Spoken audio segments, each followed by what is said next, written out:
Right, that should be working. Let's double check that has actually done the thing it was supposed to.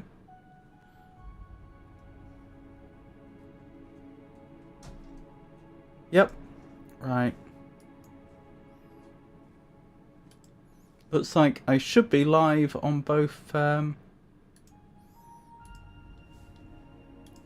YouTube and Twitch again. Sorry about that. Power cut. That's all it was.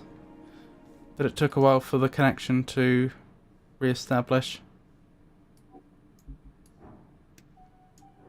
Right, so this is Lady Sageleaf, the leader of the goblins. Let's try our wisdom behold and hope for the best.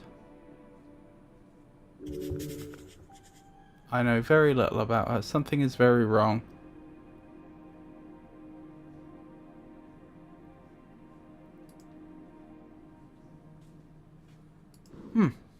Not good. You approach the throne. The sprites flutter, their glow illuminating the trunk of this great tree, its roots reaching far below, its branches holding up the dirt ceiling above. On the throne sits a tiny goblin, her smirk as bright as it is threatening. This is like a slightly different art style to the others we've seen, particularly the face. So this is a dragon. Yes, I can see it. Her glare is horrific. Cleric of Norvik, of earth and river, and her shrill voice echoes through the chamber. I was assured by your masters, the top brass of the palace itself.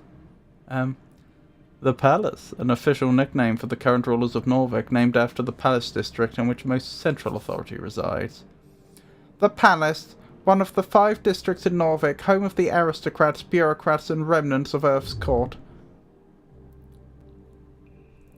Her voice causes you to shiver. They told me a cleric of the highest standing would arrive within the hour, so tell me, human. Dominion, she has control here. Why am I sitting here waiting? It's not that late, only been like a day. Tread lightly. You need her on your side. Make sure she knows you're on hers. Every word you say here could have a profound impact on the rest of this quest of yours. So tread lightly, make sure she knows I'm on her side. I had an accident, it's only been a day. My apologies, lady. My masters are fools, but I'm here now, don't worry.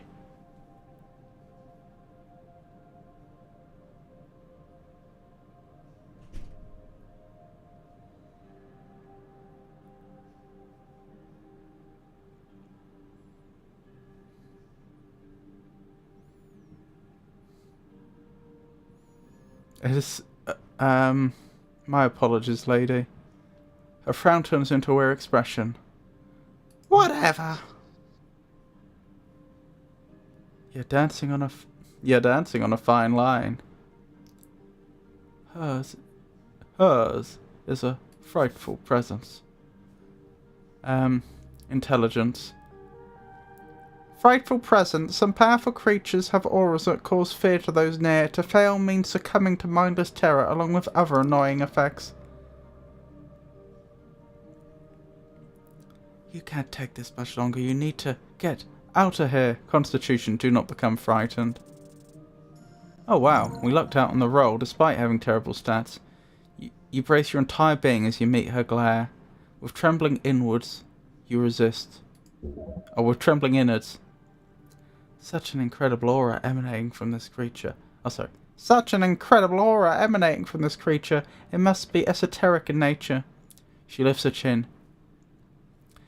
You stand. Good. The dragon leans on her armchair, letting out an exhausted groan. It is vexing to watch my streets descend so far. Are you even aware, cleric? A local business caught up in an inferno in the middle of the day. Right, on Pillar Road. My road. The way she says that causes you to tremble.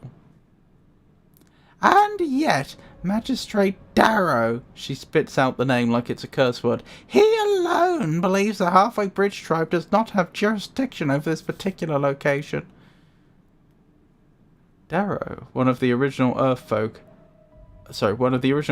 houses to found Norvik with Earth. Their bloodlight can still be found in high positions all around the city.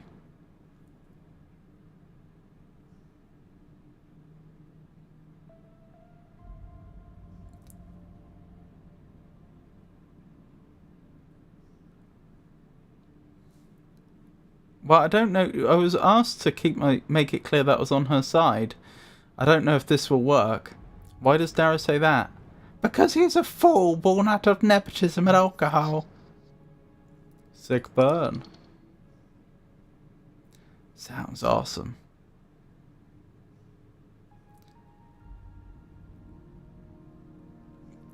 And where exactly is the tea shop located? She glares at you. It is, or was, rented out of a corner of the central fort just above the holes, next to the pillar. The holes are common slang for the central spire of apartments in Tolstad. The lower ones are less fancy. She snaps her fingers towards the goblin to her right. That means it's part of the core, foundation of this island fortress. Therefore, that property is legally an underground rental unit, he says, bowing his head. Lady.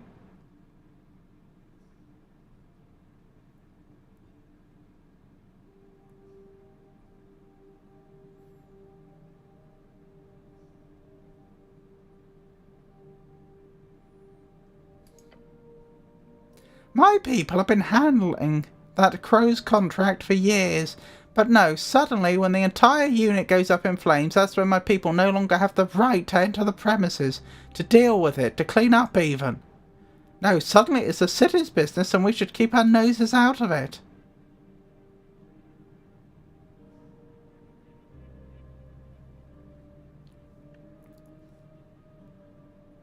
Sounds shady. Her sharp glare stabs you. Normal business in Norvik. And don't get me started on the actual effect that has on my people. Stell, she says, and beckons towards the comely goblin. He approaches the roots and takes a bow. Lady Sageleaf. Then he turns to you. The magistrate said it was an accident involving a fireplace failure. They've yet to send anyone in to actually investigate the scene. Magistrate. 5 rulers of the 5 districts. They are the Coin Lord, Home Lord, Shield Lord, Food Lord, and Law Lord. Each has a unique role in the city's bureaucracy. Sometimes the titles switch between districts, but generally the Housing District holds the Home Lord, and the Palace holds the Law Lord. The Housing District, one of the 5 districts in Norvik, the poorer area on the west side of the river, named as such due to the Earth folk originally being housed here, while Earth cleared out the ruins in what is now known as the Palace. How can know that? That's not a proper sentence.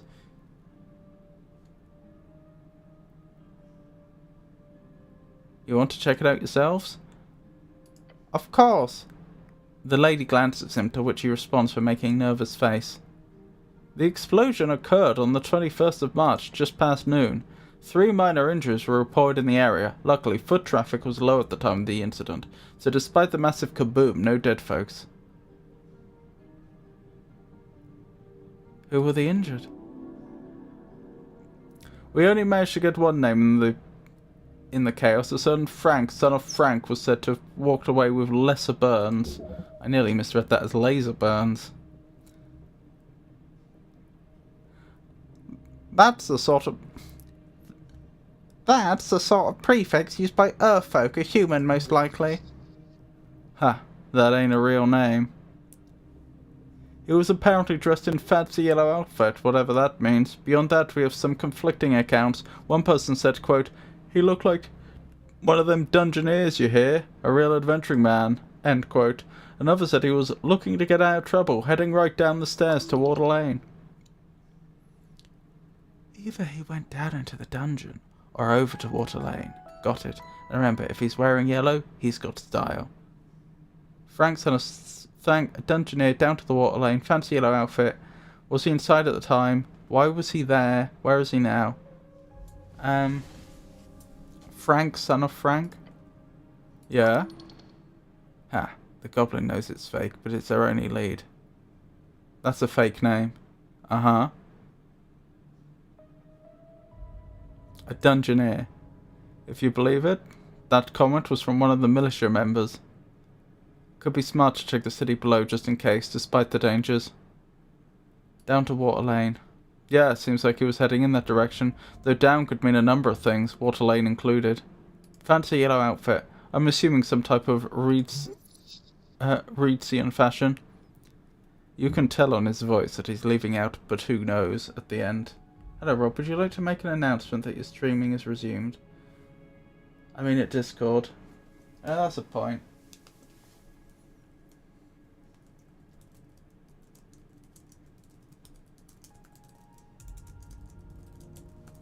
Thank you, Jenny. Was he inside at the time? I doubt it, he says, considering the state of the building. Why was he there? We don't know. Where is he now? We don't know. They've not located the man, despite major efforts.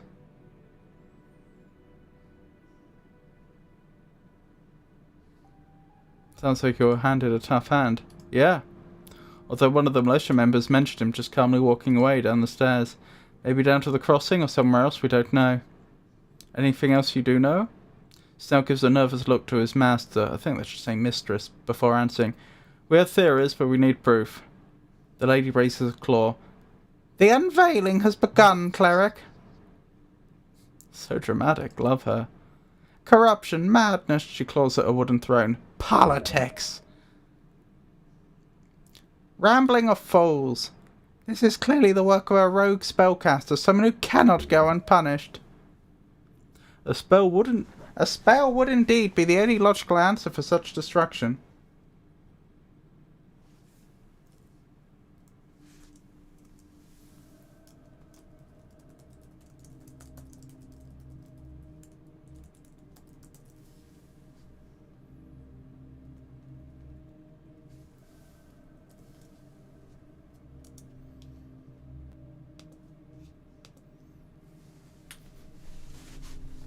I will bring justice to Norvik. A rogue spellcaster, isn't there an anti-magic task force we can call? Can't he deal with it? I will bring justice to Norvik. I certainly hope so. The lady clears her throat loudly. Everyone holds their breath when she speaks. Dragon of Tulsa completed. I formally declare a joint venture. The Halfway Bridge tribe and the Earthgood city cleric shall investigate the tea shop on Pillar Road and bring justice to those who seek to harm the place. No creature foul or fair shall escape my rage. The words seeped from her maw, burning the air. Every goblin in the chamber looks upon her in awe. She is theirs to serve. Nod solemnly.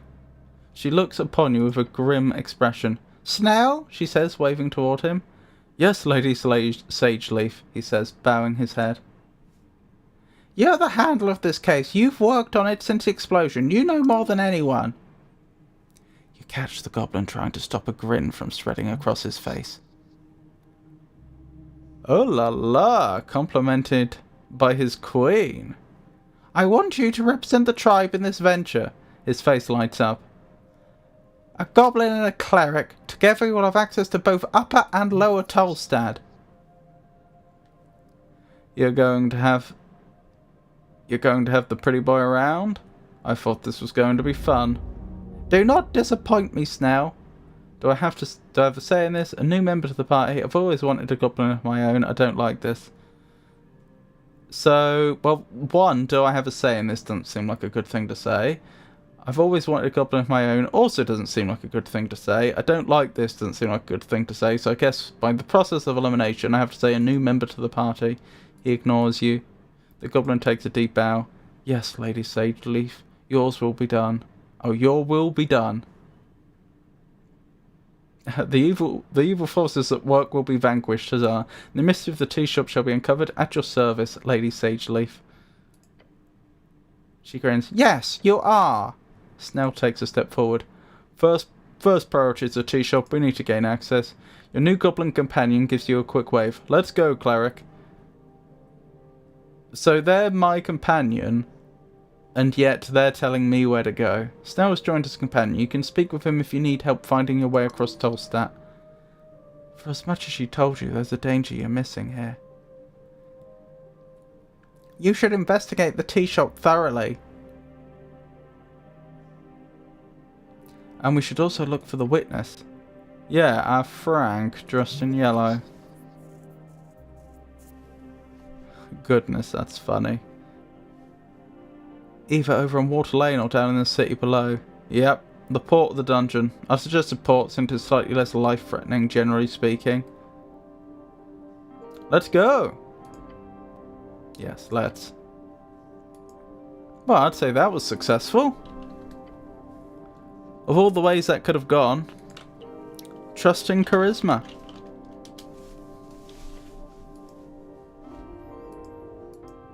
I ignored it before, much to my detriment.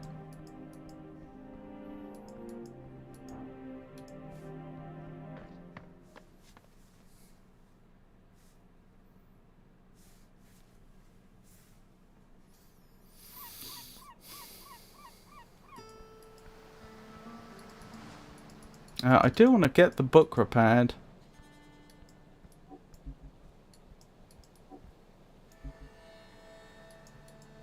Hello. Braxo Pencil Wing. Surprisingly content hard worker has a nested interest in the current regime. What does a nested interest mean? Devils used to be allowed into the city only on work visas, so he could have served for several decades.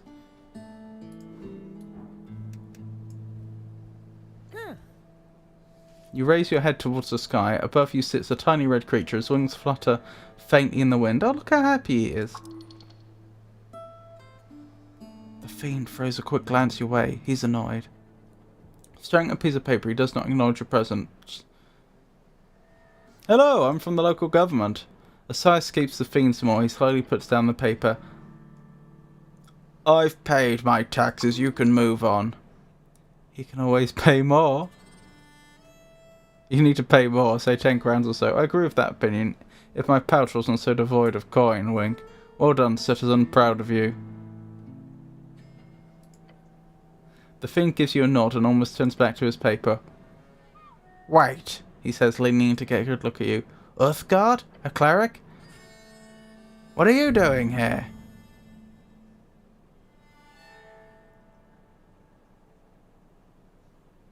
A divine mission, the usual. Very well, I won't get in your way. I, for one, am very happy for your presence. This place has gone downhill since the city let the goblins and freestriders run amok. Oh no, the devil's amazing. Devil, lawful evil fiend. They are always lawyers, soul traders, and either the most efficient type of leaders or the worst type of middle managers.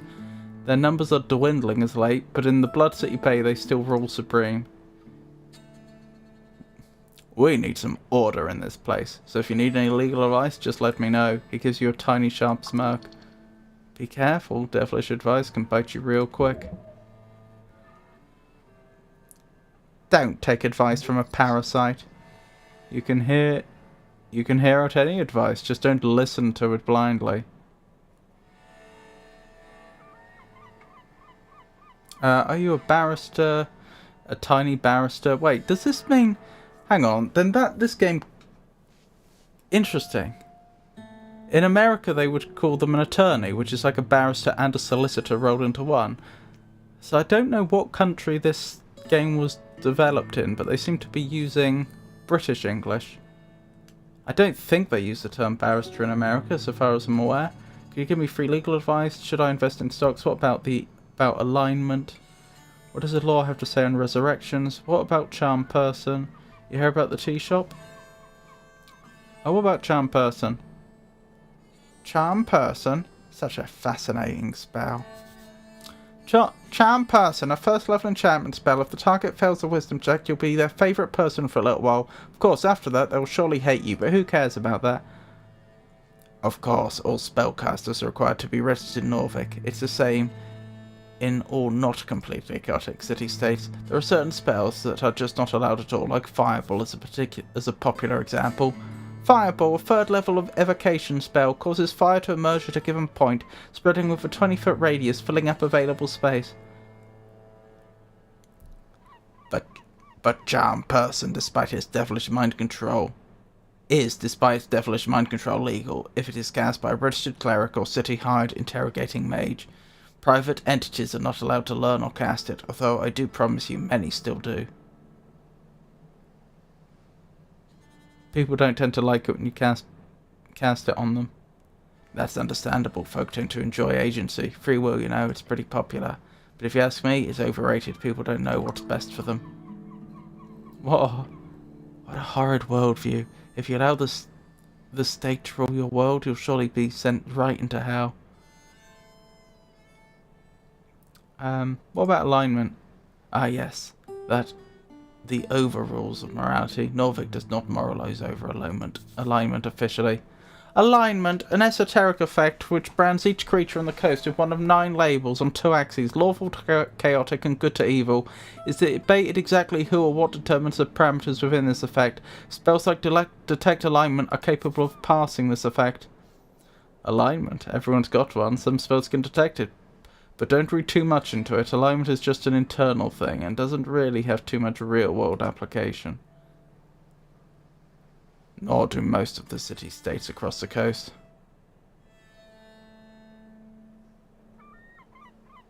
And you being a devil are, you know. Yes, you're evil. Oh yes indeed, it is pretty easy to spot. He flaps his wings. It can be pretty discriminatory at times. People assume I have their worst interest in mind just because I'm ontologically evil.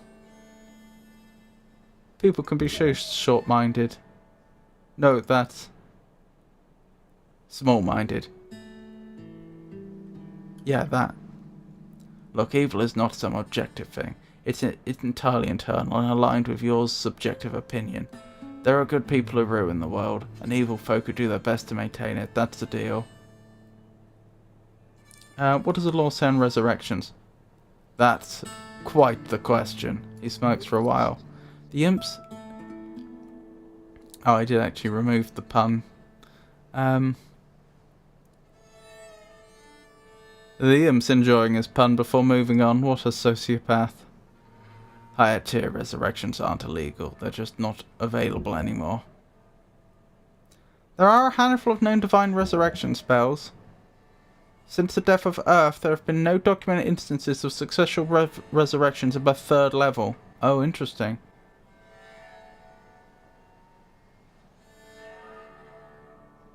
Not available? Figured a cleric would know better than me, but he says and shrugs. Sass. Spells of over 4th or 5th are rarely seen these days. If you want to know why, go pray. After Earth died, it's been a bit hard for even the top-ranking clerics to manage high-tier magic. At least if you believe the rumours of the towers, which you should. Does murder still count if the victim is resurrected? He thinks about the question for a bit. There have been cases. Heard of a man stabbed in a bar fight, bled out just in time for a drunk cleric to arrive, cast Revivify, and the bloke lived. The stabber ended up being charged with major transgressions of personal well-being, and that's not murder per se, but I'd argue it had more to do with the fellow's barrister making it clear to the judiciaries there was no killing intent. So, not an accident, but not a murder, just a brawl gone too far. That'd be a hard sell if the victim wasn't breathing. This is very complicated. Let's hope we never come across something like that, but in most cases I'd say yes. So don't go around murdering folk and revivifying them, cleric. It would be a waste of a spell slot, yes. Would be kind of funny, but you know, don't. Are you legally considered alive after a resurrection? Yes, for all intents and purposes you are alive. Undeath, on the other hand, would be a very different affliction. Necromancy is not just undeath, but all undeath is necromancy.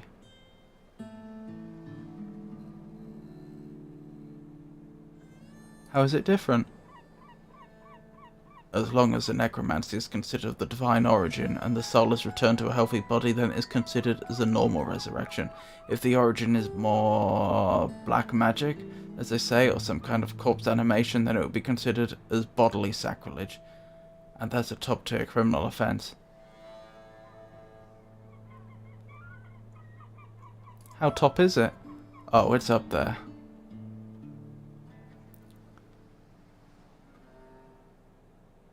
Does death absolve your crimes?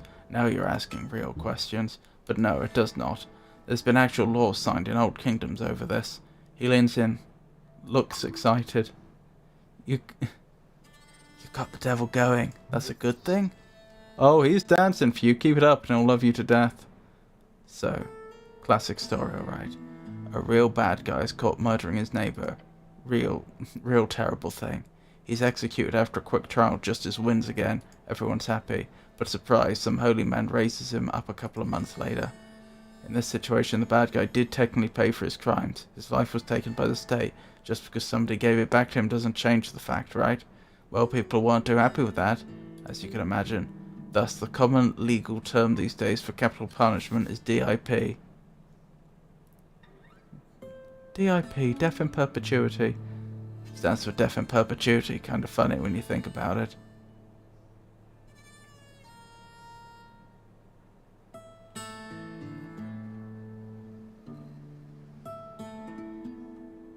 Makes total sense. It does. The city of Norvik might be a bit of a bureaucratic mess at times, but believe me, the law keepers know what they're doing. So to keep criminal DIP'd, most states tend to hide, lock up, or simply burn corpses and spread the ashes using non-resurrectable methods. So a properly DIP dead guy shouldn't be able to return without the use of some miraculous 9th level spell, which obviously these days isn't too likely. What about low level resurrections? There's Revivify, that's it. That's all I want to ask about resurrections. Anything else? You hear about the tea shop? Yeah, of course, pretty hard to miss when flying past Tolstad. Lady Sageleaf says it's in her jurisdiction. That actual shop, oh no, the location, he nods. Yeah. That's a legal nightmare.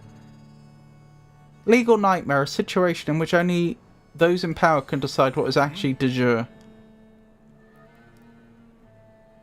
That's a way to describe it. Could we argue the shop is contained within the original Tolstad HWBT Accord, and it could be argued it's definitely not. The goblins sort of act as lawmen and custodians whenever the official city resources don't reach. But to suddenly reclaim a street corner like that? Suspicious. The magistrate definitely doesn't want anyone checking out the blast zone.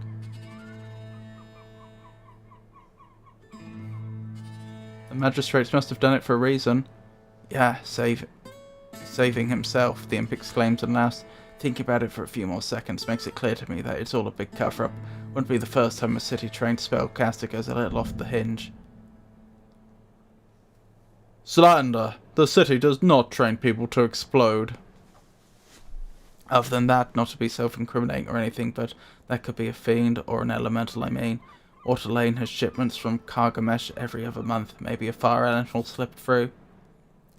Kargamesh, one of the 8 bands along the coast, a land of vast xeric shrublands and deserts, famous for its underground cities and oasis kingdoms, home of elementals, halflings, and the many plane-touched in between.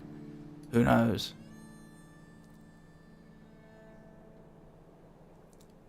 Easy Ender tends to be the right one, but somehow I'm not so sure.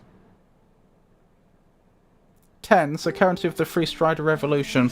While free cities have multiple currencies, the magic paper money of the reeds is quickly growing into the most valuable across the coast. Free cities, a collection of city-states in reeds, all united under the golden banner of free striderism. Norvik will join them one way or another.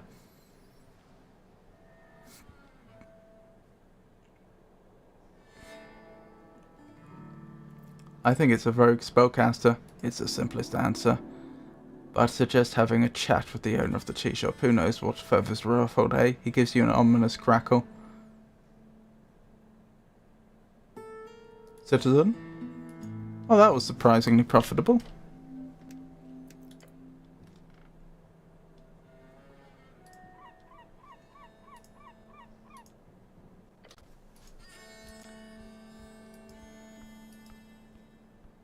Oh, we're back here.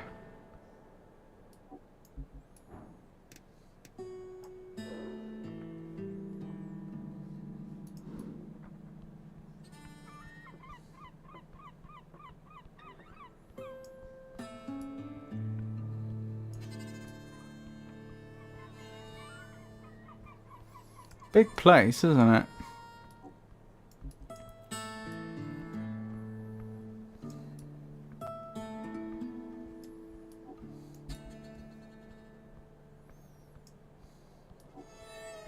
Who's this then? Thalossos, oppressive landlord. Well, that's unfortunate. Nothing.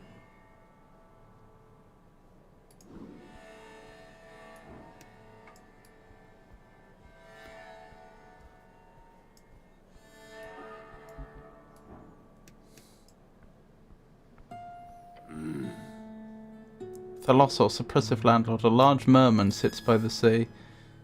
Merman, a male merfolk, not to be confused with a mermaid. Mermaid, half fish folk, not always female, but still called mermaids by humans to the chagrin of the men. Cleric? He says without acknowledging you further.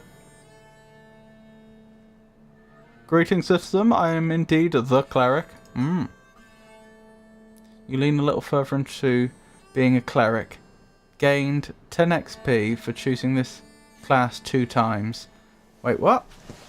But I thought I was a cleric. Now I'm confused. He does not take his dark blue eyes off the city horizon. Snow? Hey! Why are you disturbing me? Is that a fish scale on his skin? Is it real? Is he real? Poke him. I need information. Just thought you looked interesting. Hey, I'm the one asking questions here. I need information.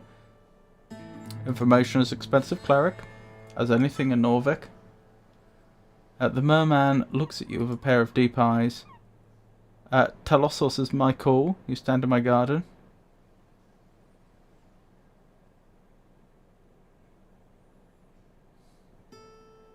This is public property now. No. I don't appreciate the city visiting my property without heads up.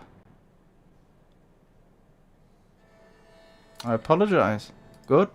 But while you're just standing there, keep an eye on the second pole. You want me to fish with you? Yep, be useful. The goblin gives you a look. It says, come on, cleric, maybe. Oh, yeah. Oh, yeah, he thinks this could be worth it.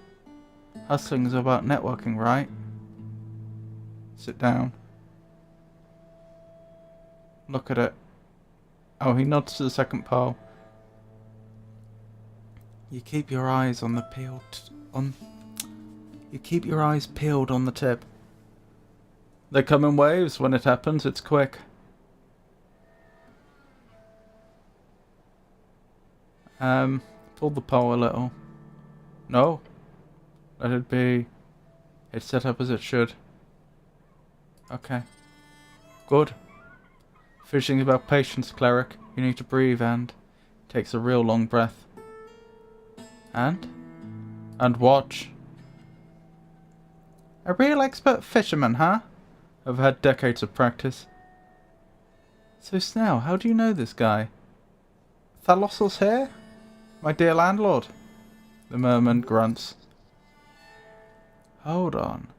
Hold on.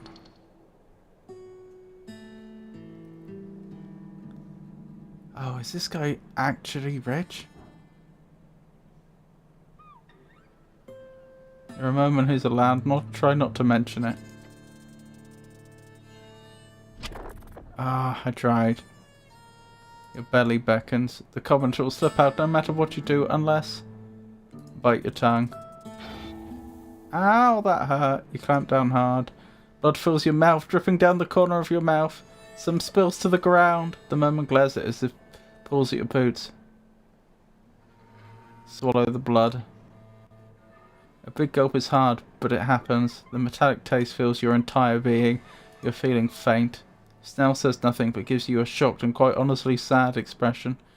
But you did not speak. For once, wearing a helmet is actually helpful. Now ask something, he'll indulge you. So what's it like being a landlord? How many apartments do you own? Do you have time to sit here and fish all day? How often do you catch something here? Wait now to see if you catch something. I think I've done fishing for now. Wait an hour.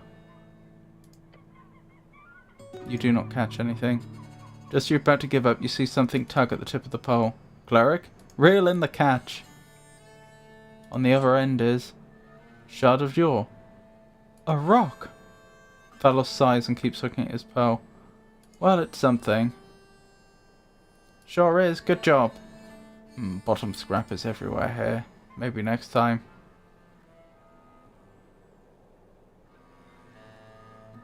How often do you catch something here? These days, not often.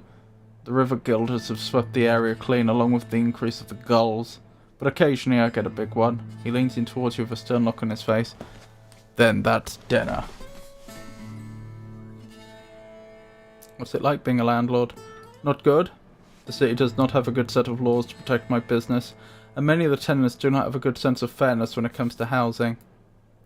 Housing, a nickname for the housing district, where the poor live. They expect to live conveniently, yet if the market dictates a higher price for that convenience, they declare it a necessity instead. Makes it difficult. I have to dance on the line between evil and profitable.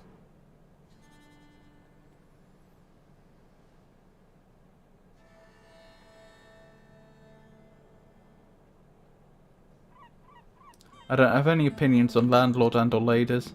The merman grunts. He realised he spoke a bit too much. Oh, he realised he spoke a bit too much.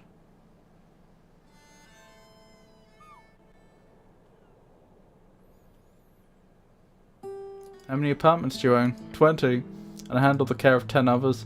I'm primarily a caretaker, fixing leaks, taps. Fixing leaking taps, making sure the esoteric airflow is functional. Answering complaints from tenants who refuse to follow basic instructions. It's tiresome. Do you have time to sit here and fish all day? Oh, I am very busy, cleric. However, in this particular moment, I do not have anywhere I need to be. Hard at work. This is a real entrepreneur, letting his investments grow. I think I'm done fishing for now. He reaches forward and grabs the second pole, grabbing it from you while continuing to fish on his own. With a stern nod, he sends you on your way. Might be good to go. We've got a ton to do. What do you know about the tea shop? It burned up? What else? The merman stays silent for a while, then he mutters to you. You need to find out what happened. If it's an esoteric error with a fireplace, if it happens to more units in the area, I could be affected. I'll personally hold Magistrate Darrow responsible for it if it does.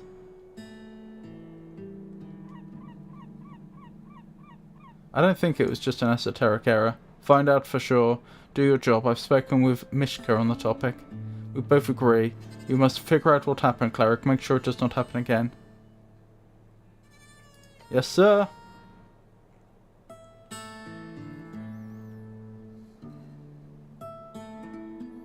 I have personal questions for you. No. No, I do, really. He projects a forceful grunt. No personal questions. Sure, I get it. We'll keep it percussional. Telia. Telia. He does a double take. What?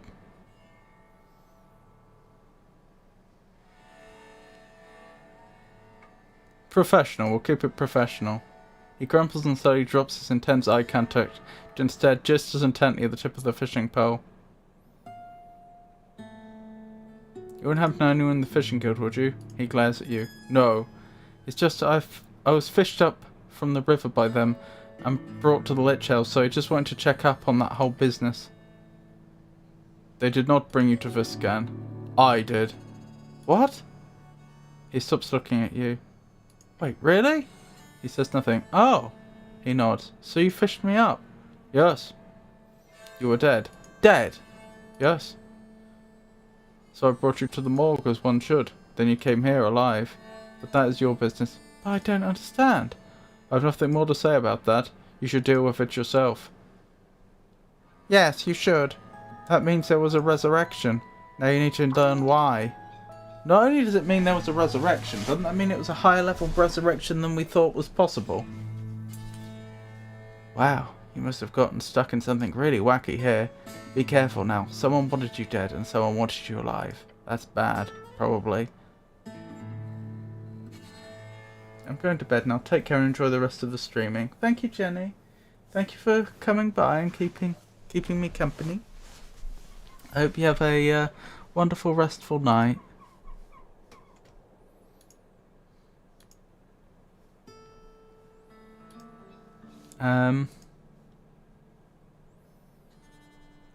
So, summer zombie, that's intriguing.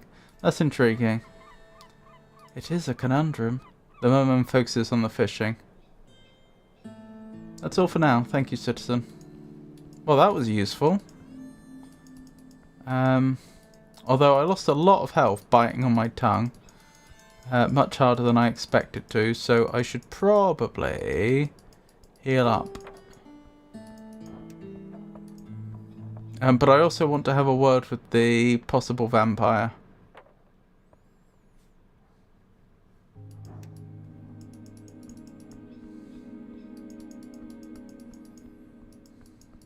Yes, because he told me I was alive. And now we know, now we have good evidence that I wasn't. So, what's going on there? Oh, hang on, has Philby not been moving this whole time since the power cut? Has that fixed it? Oh, I'm sorry. Come on, Philby. Why are you not tracking?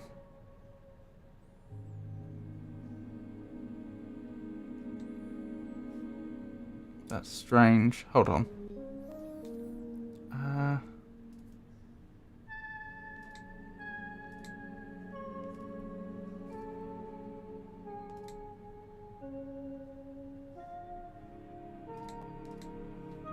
There we go. That's fixed. Sorry about that. That zombie's still there. No, looks like he did get rid of him. Oh, and there's more stuff we can explore now. Well, we definitely should, given the opportunity.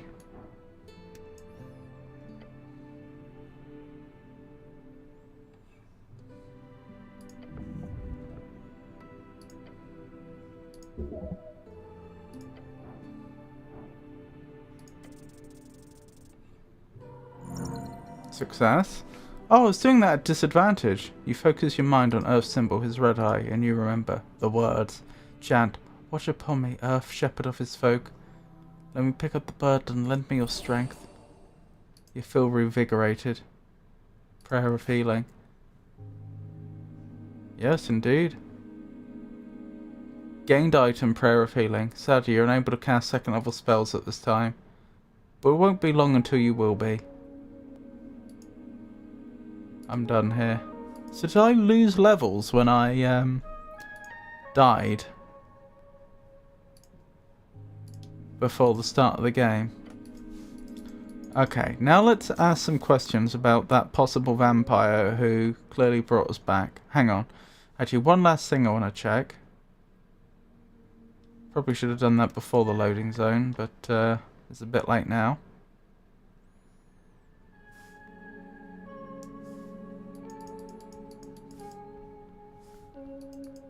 Yeah, the body is still there. So if I get Revivify, I may have the opportunity to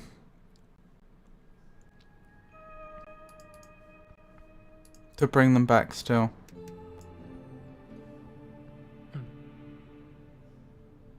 I was dead when I was brought here. Oh, turn around to Snow. What can you tell me about this guy? The goblin sneakily leans and whispers back. You want to run down right in front of him? I don't think he can hear us. That's not the point, cleric. Call out to Viscon. Can you hear us? No, cleric, nor am I listening. Go ahead. See? The goblin sighs. Give me the rundowns now. Viscon is the local mortician, unaffiliated, works on contracts with the city. The HWPT has a deal with him, partly because he's a neighbour and partly because he's not, you know. Charisma. A normal person. Mortal? The goblin clears his throat and throws a glance to the mortician. He's not the type you want to make enemies with. But hey, he seems to like you, so good job on that. But my suggestion, keep your distance, just be safe. I was dead when I was brought here. Yes. He admits it so easily. I apologise for not telling you the truth earlier. I was advised not to. He puts down his pen and looks you dead in the eyes. River Takey update. When you arrived here, you were deceased sometime in the night from drowning. Right?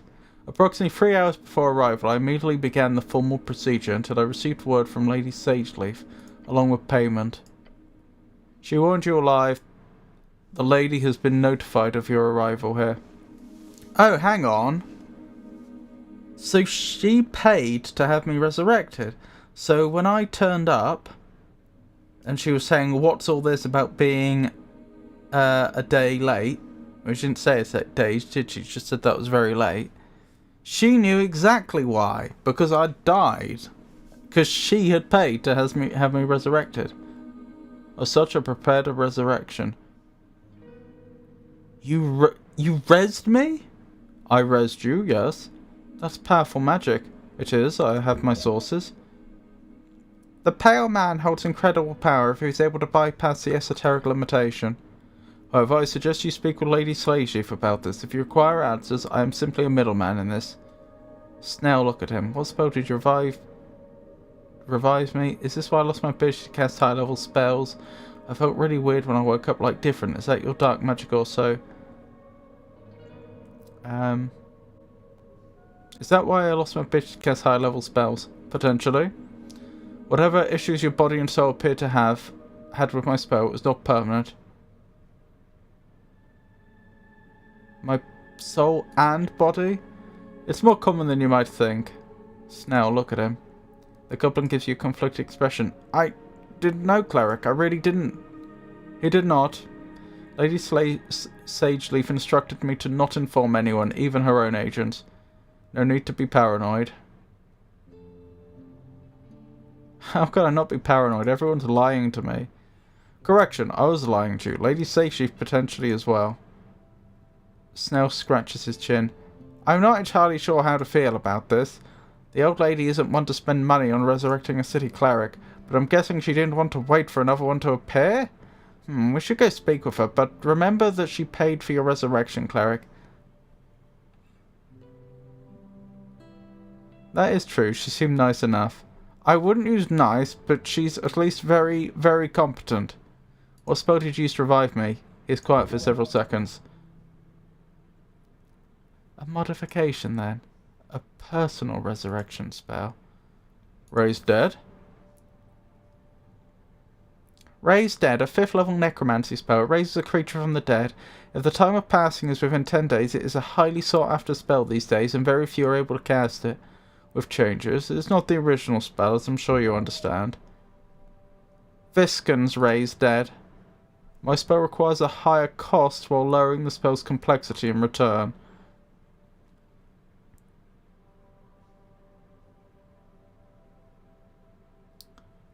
A higher cost, like a blood cost. No, cleric.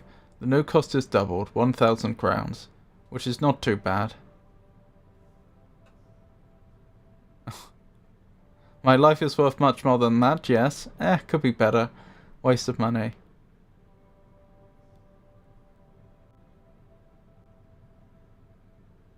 I don't think I like any of these answers. My life is worth much more than that, yes. The pale man stares at you. I felt really weird when I woke up, like different. Is that your dark magic also? That can happen, yes. As it can with any resurrection magic when a soul is given sufficient time spent away from the body. Can I go back to my old self? No. Intelligent. Soul magic is complicated. Not even the greatest arcanists were able to unlock all the secrets of the inner light. Arcanists, the Majocrats who ruled pre-Coast War human civilization in Old Dimenor, also a very minor political party in Norvik. Old Dimenor. Today it's called Reeds. They changed the name because, well, the entire band was pretty messed up after the Coast War. Dimenor. Anyone who uses this term for anything modern is either an anti-free strider or lives under a rock. Perhaps one day you will. Right, I'll go speak with Lady Sageleaf. Good idea. The Pale Man was simply... the Pale Man was simply an instrument. But it is good to understand the game you've been entangled with. I have some personal questions.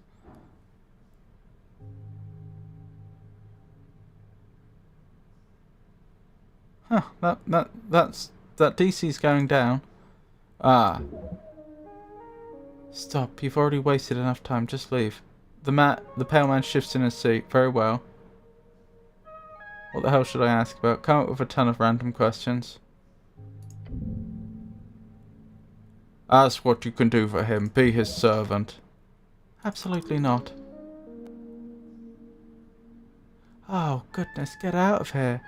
The pale man produces a sound close to a cough. What you're voting for in the election? Tell me about this place, a lich house. Why are there a lot of apples downstairs? What's the deal with pointing at the green creature by the stairs? Do you ever wander about the world? I've run out of personal questions, actually. Why are there a lot, and I mean a lot of apples downstairs? Ah, yes. A deal between me and Lady Sageleaf. A deal? Shared storage. It got quite heated here a few years ago during a certain crisis, so now during less heated moments they store a lot of produce here. A win-win. Really is. Highly impressive. Isn't it some kind of violation to store fresh produce next to corpses? No? He's right, unfortunately. The goblins have unique policies in place separate from the rest of Norvikian agricultural community. I've run out of personal questions. Good to hear. Any less personal questions then, or are we done here? Tell me what you know about the tea shop. What's there to say? I know about as much as your average Norvikian. He does a humble shrug.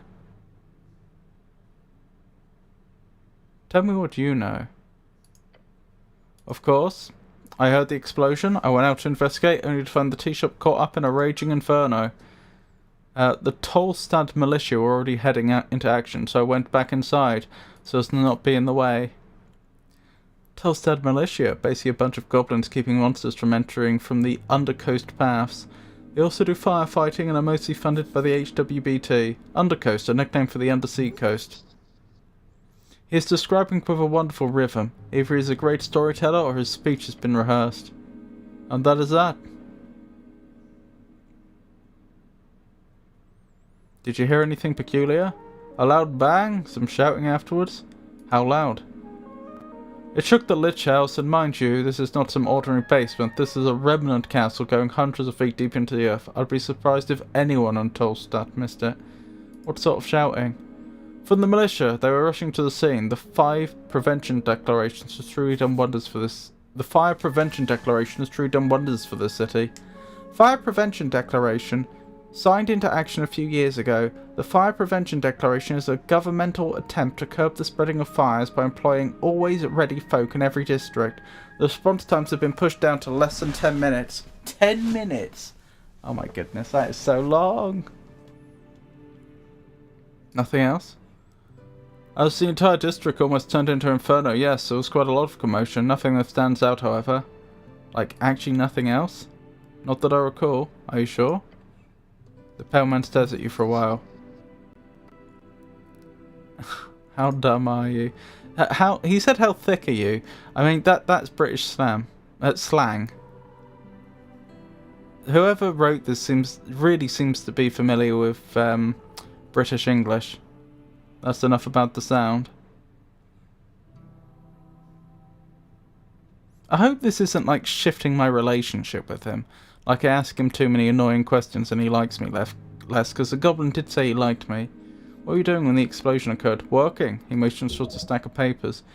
The explosion occurred at noon, but the day it happened was an official city holiday. Why would he be working on Toll's leaving? You're working on a city holiday? Yes.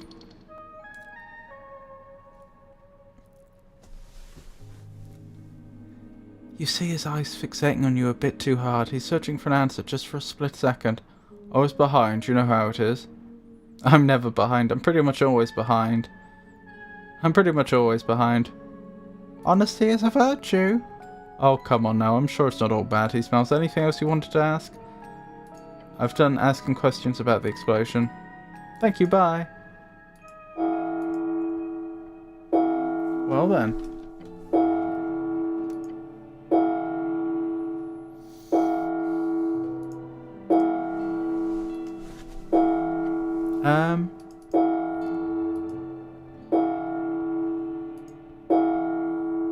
We should speak to Lady Sageleaf, as tempted as I am to explore underneath his tower some more.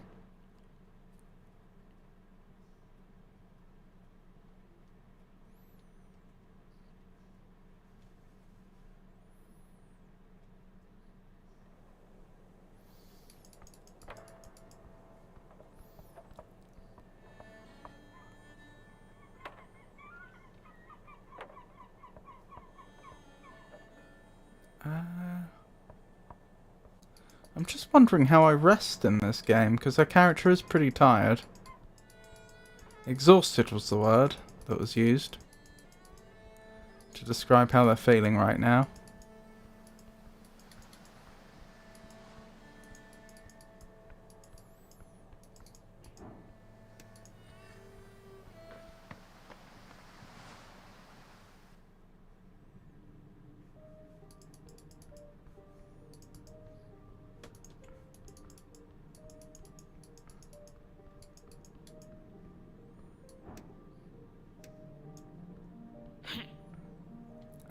You resurrected me. That's a bit of a simplification, isn't it? I paid Viscon to resurrect you. What? Because you were foolish enough to get yourself killed right as you arrived in Tolstad. Like a fool! Oh. Yeah, oh! She lets out a roar. All the goblin workers in the garden stop for a second to stare at you, stare at her. Perhaps I should have told you the truth, perhaps I should have not. Nevertheless, this is the case. You died in the river, you fell, and I did not want to wait for another cleric to waddle their way down here in another week or so. So when your corpse was discovered, I decided to pay for the cost of resurrection. You're welcome. Her words drip with poisonous venom.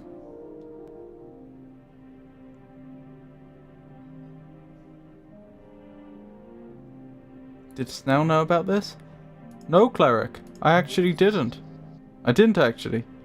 Huh, interesting. She didn't trust him with this info. Perhaps she did not believe it to be relevant for him. She scoffs. You were busy, Snell, and I assumed it was better to leave you in the dark for now. Hope you're not cross with me. No, Lady Sageleaf. I'm just a bit shocked, I guess.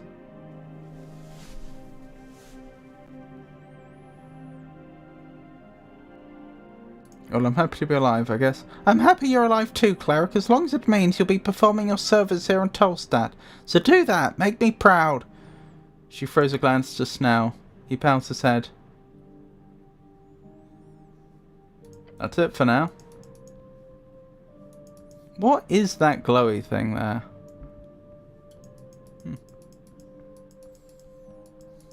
Well, there's loads of directions we could go in from here.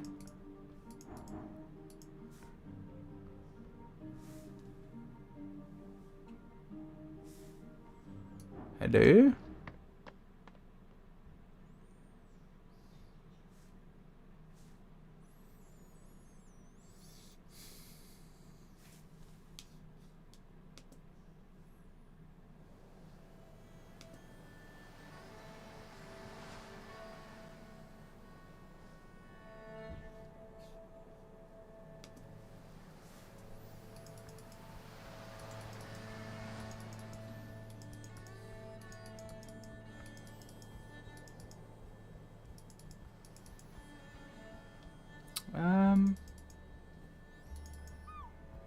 So yeah, I want to find the people that can restore our spell book and see how much it's going to cost us. Oh, someone else has appeared.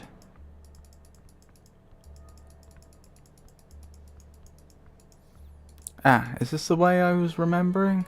Yes. Oh my goodness. Are they bikes? A bike line. One bike stands out to you. A handful of bicycles are stationed at the rack. Bicycle, a land transportation device first popularized in the early Arcane era, originally invented due to the difficulty of transporting horses to the floating majocratic cities. They are scared of portals. Bicycle, useful for traversing long distances with ease and speed. Used by common workers well around Norvik. Seen as a poor man's way of travel in the countryside. Bicycle, famously used by free striders during the early revolution to escape the major Cratic forces, now a symbol of many free cities in Reed. Bicycle. Bikes are nice. Bike racks are stationed in many places around the city, usually in locales with lots of stairs. Not a lot of bikes. The usual commuters are probably too scared to head past the tea shop. This particular bike is yours. Check the chain. You lean in and take a closer look. The rusty chain seems brittle, but wrapped so hard around the tyre that it would be annoying to get it off, even if you had the key. Why would you wrap it like that? Wait, this is my bike? Yes, you fool. Keep up. Sure is. Best way of travelling, Norvik, except of course on this...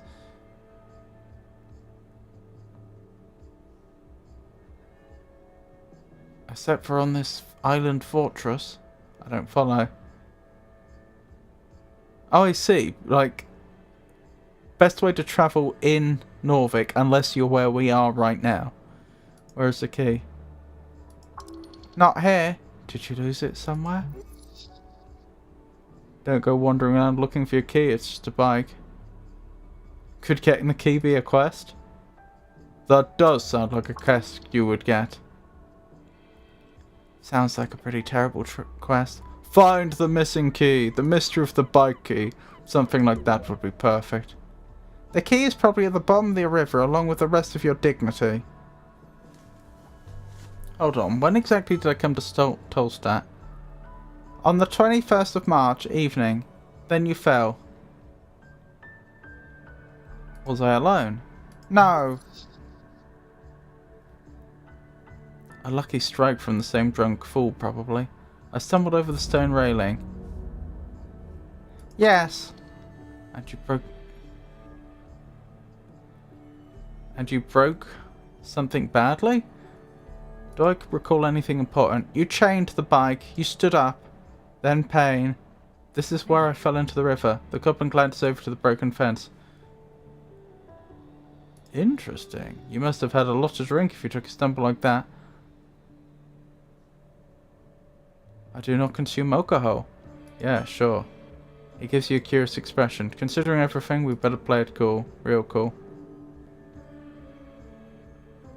It's fine, you got my back, right? He chuckles. Of course, cleric. He needs you alive. He glances down to the river once more. You see anything strange about the bikes now? No, it's a bicycle. He is impressed. Bye, bike.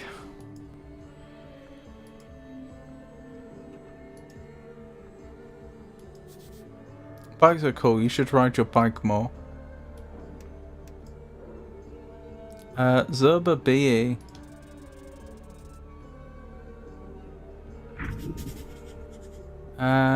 Dwarf Exile, level 1 service worker. A girl born from Asglyph Wave. Wait, a girl born from an Asglyph Wave in an Asgul household. Come from a fallen Asgul state. She is an Asgulist. Dangerously shy. She needs good friends and better mentals. That is not you, by the way.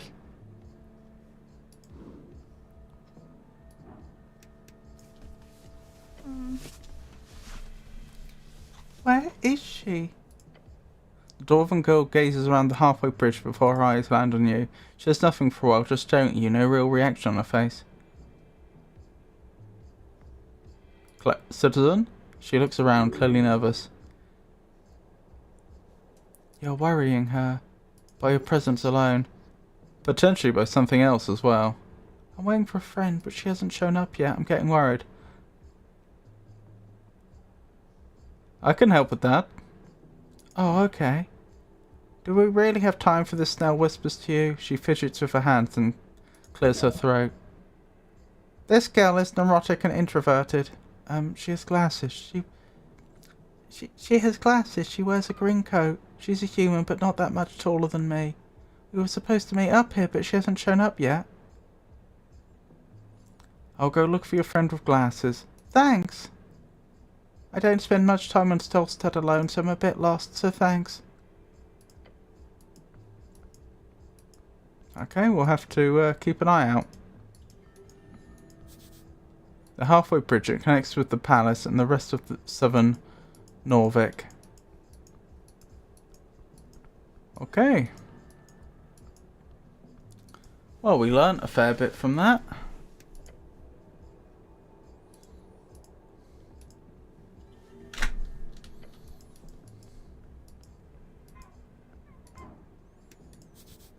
Sleeping full service, come back after midnight-ish.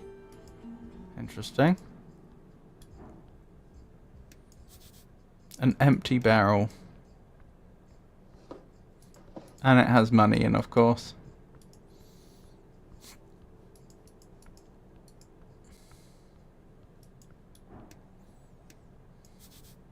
Tea shop. Tea shop entrance. Amid scorch marks and cracked masonry, you approach a doorway. There are several planks blocking the passage. The tea shop, what a mess. A powerful force left these marks. Fastened with several nails, you also see paper. The goblin clears his throat and begins reading the bold letters at the top of the paper. Coin Lord's meet updated. Oh, Coin Lord's meet updated. City notice, no trespassing. Coin Lord, the magistrate's handling, minting, trade, financing of public works and tithes, currently held by Nicholas Darrow in the Tolstadt district.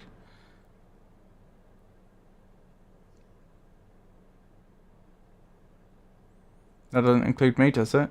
He shrugs. I'm no expert in city law, but your companion suddenly kicks a plank, sending a subtle wrist pull of blue energy around his foot.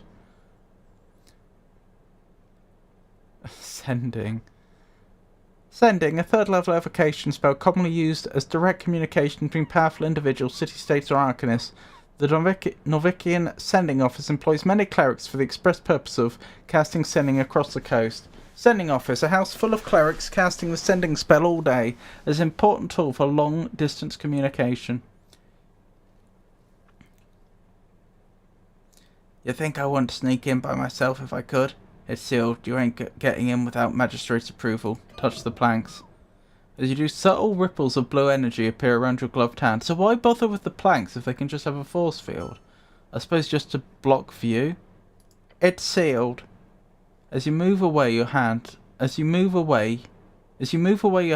faint aura shimmers in dark translucent blue and then fades away. Yep. This feels like trouble.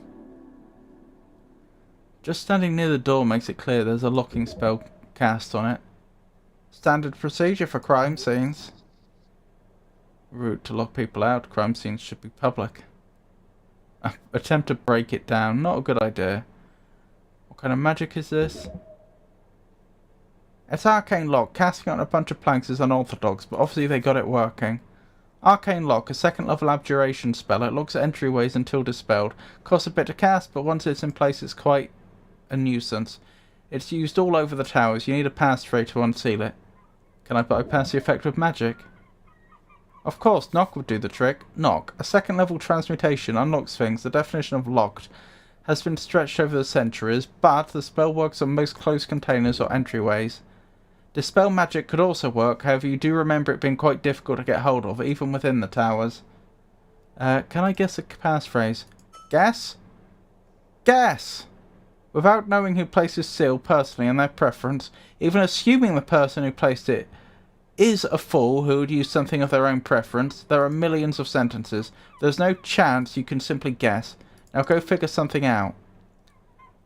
As long as this blue thing is in the way. No, you'll need another way.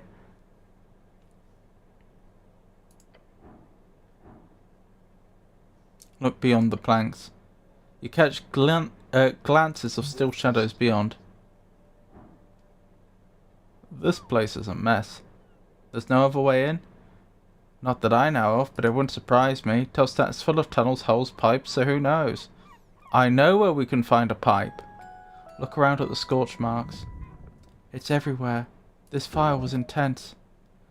Arguably, these marks could possibly have been caused by a regular fire of a wooden house. This stone masonry does not have enough fuel to carry such a flame, unless the building was stacked to the brim with tinder. Check out the trespassing notice. It then continues with finer writing. By order of the Coin Lord Darrow, the following premises are under city seizure until under suspicion of criminal offence. Unlawful trespassing will be liable under 13 Holster contempt. 13 Holster, a collection of laws surrounding the lawful arrest of citizens. You'll get into trouble if you enter the tea shop without talking to the Coin Lord first. You need the magistrate's password. Turn to Snell. The tea shop that blew up, eh? It sure did. Was quite the blast, but the structure's still standing. The masonry is modern, clearly the work of dwarven engineering. Looks terrible, but boy can it take a hit. Disliking dwarven architecture is very hip these days. Let's go find that pipe again. And see if we can't send Snell down it. I don't think he'll be happy about that. But, actually, when was the last time that little girl saw her friend? And when did they make the agreement to meet? I'm just worried. Could she have been caught up in the explosion? It would be terrible if that were true. But doesn't mean it isn't true.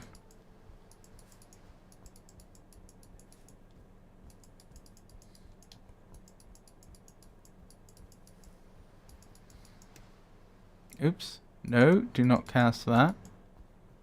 I'm just trying to... There it is.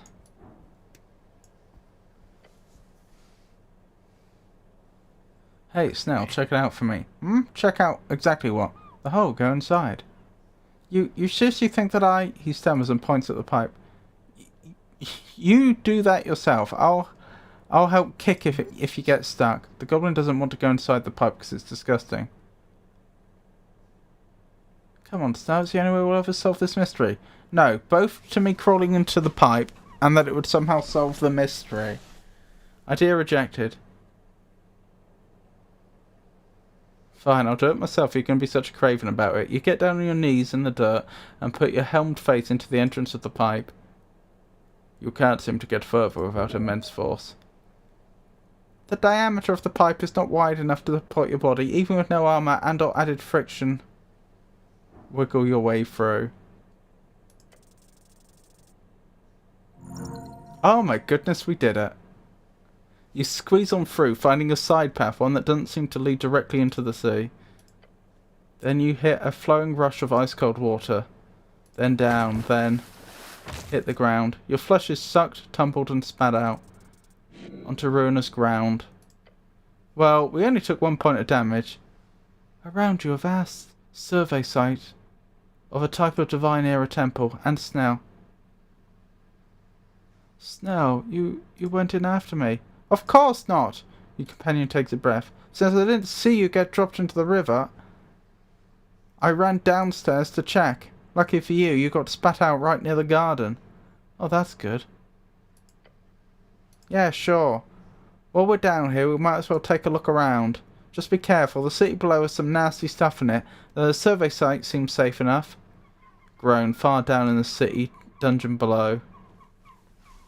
Wait, so he didn't come in after us? He just ran down here?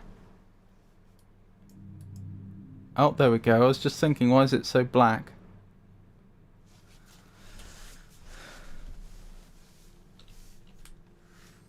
I don't see any sign of any water, even though a notion it was cold on here.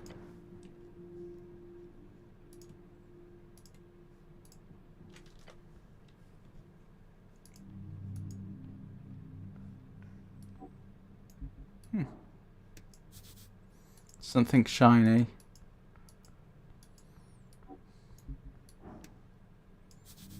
A calendar. It's out of date. Embedded upon the altar, you see a circular stone slab. Whoever has worked the survey site in the past has attempted to place it in its natural position. This is a moon chart left by the White Mane barbarians of the Divine Era. White Mane, the name of a tribe of feline folk who ruled in Ascani during the Divine Era. Their remnants are left scattered in various locations across the band. The various glyphs on the surface denote not a language, but rather sigils, it seems, to decipher the current day. No. That is no use. It is broken. Oh. Yes. Yes, it is a useless piece of technology if you feel it is worthy of such a term. Did my intelligence refuse to do a job because it felt itself too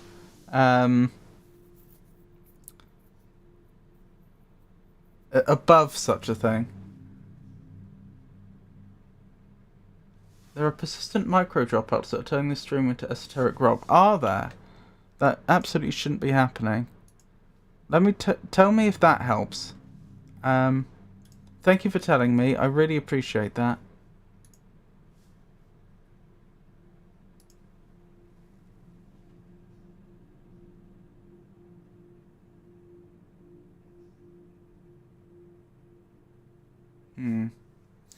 Worrying. I may have to investigate that further.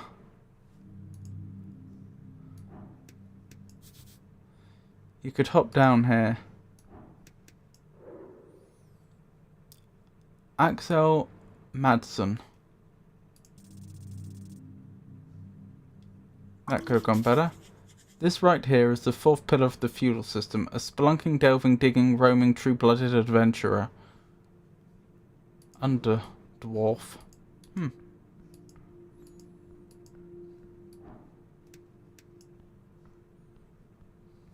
Thank you for telling me though, Tinky. Incense and coins. I may as well take these coins on the ground. I may as well take all of that on the grounds. I don't think anyone's coming back for that.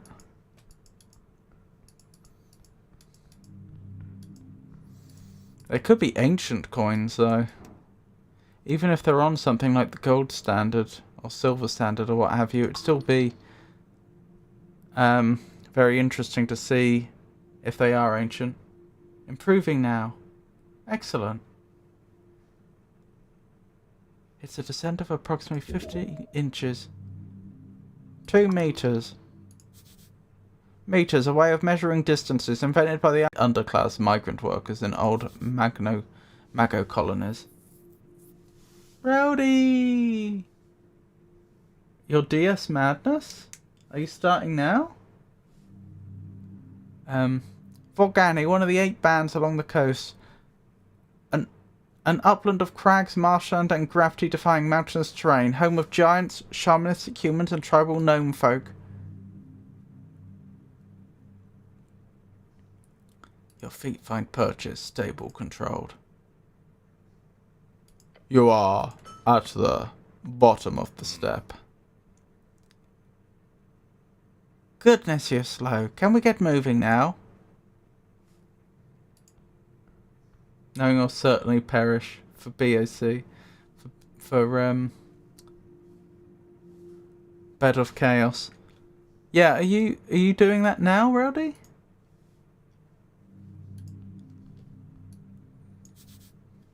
I thought you were going to do it tomorrow.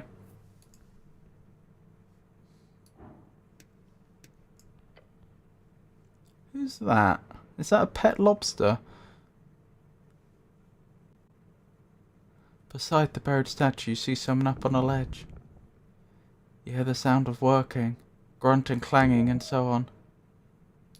A dwarf down here? Dwarf, stout, short, hairy, loves to dig and build. You know the drill. Heh, drill. They built most of Norvik and have a long history of the Earth folk. Identify yourself, citizen. Huh? The dwarf's smoldering eyes widen as he sees you. Look, Romulus. We've got an official visiting. If that doesn't make us official, I don't know what will. Romulus, the rust monster tame. Peeking out over the ledge, you spot an orange monster creeping out. A rust monster. The dwarf appears friendly with it. How strange. No, tomorrow. But be right back. Must take steak out of the oven. Okie doke, that sounds delicious. Is that a rust monster? Oh yes, very correct. But no worries. He's very kind. The dwarf then rumbles to himself when he's fed. What are you doing here? Me? Oh, you know. He lets out a smouldering laugh. A dwarf's got to have a hobby. Puts down his tool and strikes a pose. To introduce myself, I'm Axel Madsen. A dark dwarf. Dark dwarf, derogatory term for the underdwarfs. Or as they prefer, underdwarf. underdwarf, grey-skinned and fiery-eyed dwarves who mostly live along the undercoast. They originate from the powerful elementals known as the Azers. Azers, a fire elemental in the vague shape of a dwarf. They once held a kingdom on the undercoast until they were broken by the invasion of ghostly ghouls during the late Divine Era. Invasion of the ghostly ghouls, pretty self-explanatory historical event, undead army raised by some unnamed lich. It broke the Azers and left a collection of underdwarf settlements in their stead. Lich, an undead spellcaster of immense power, created and sustained by consuming the souls of mortals. They are capable of eternal life and terrifying esoteric might. Pleasure to meet you. You're an Orvician cleric, I presume.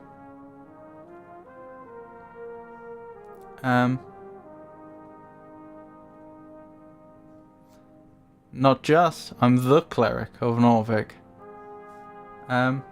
Okay, madness is as follows. Slide down, go to the right, pummel, kill, exit out of game, slide back down, go left, pummel, kill, exit out of game, then slide down, go to the middle, pummel and defeat. That's your Bed of Chaos strategy, I assume. And yeah, it sounds good. Bed of Chaos will slap me dead.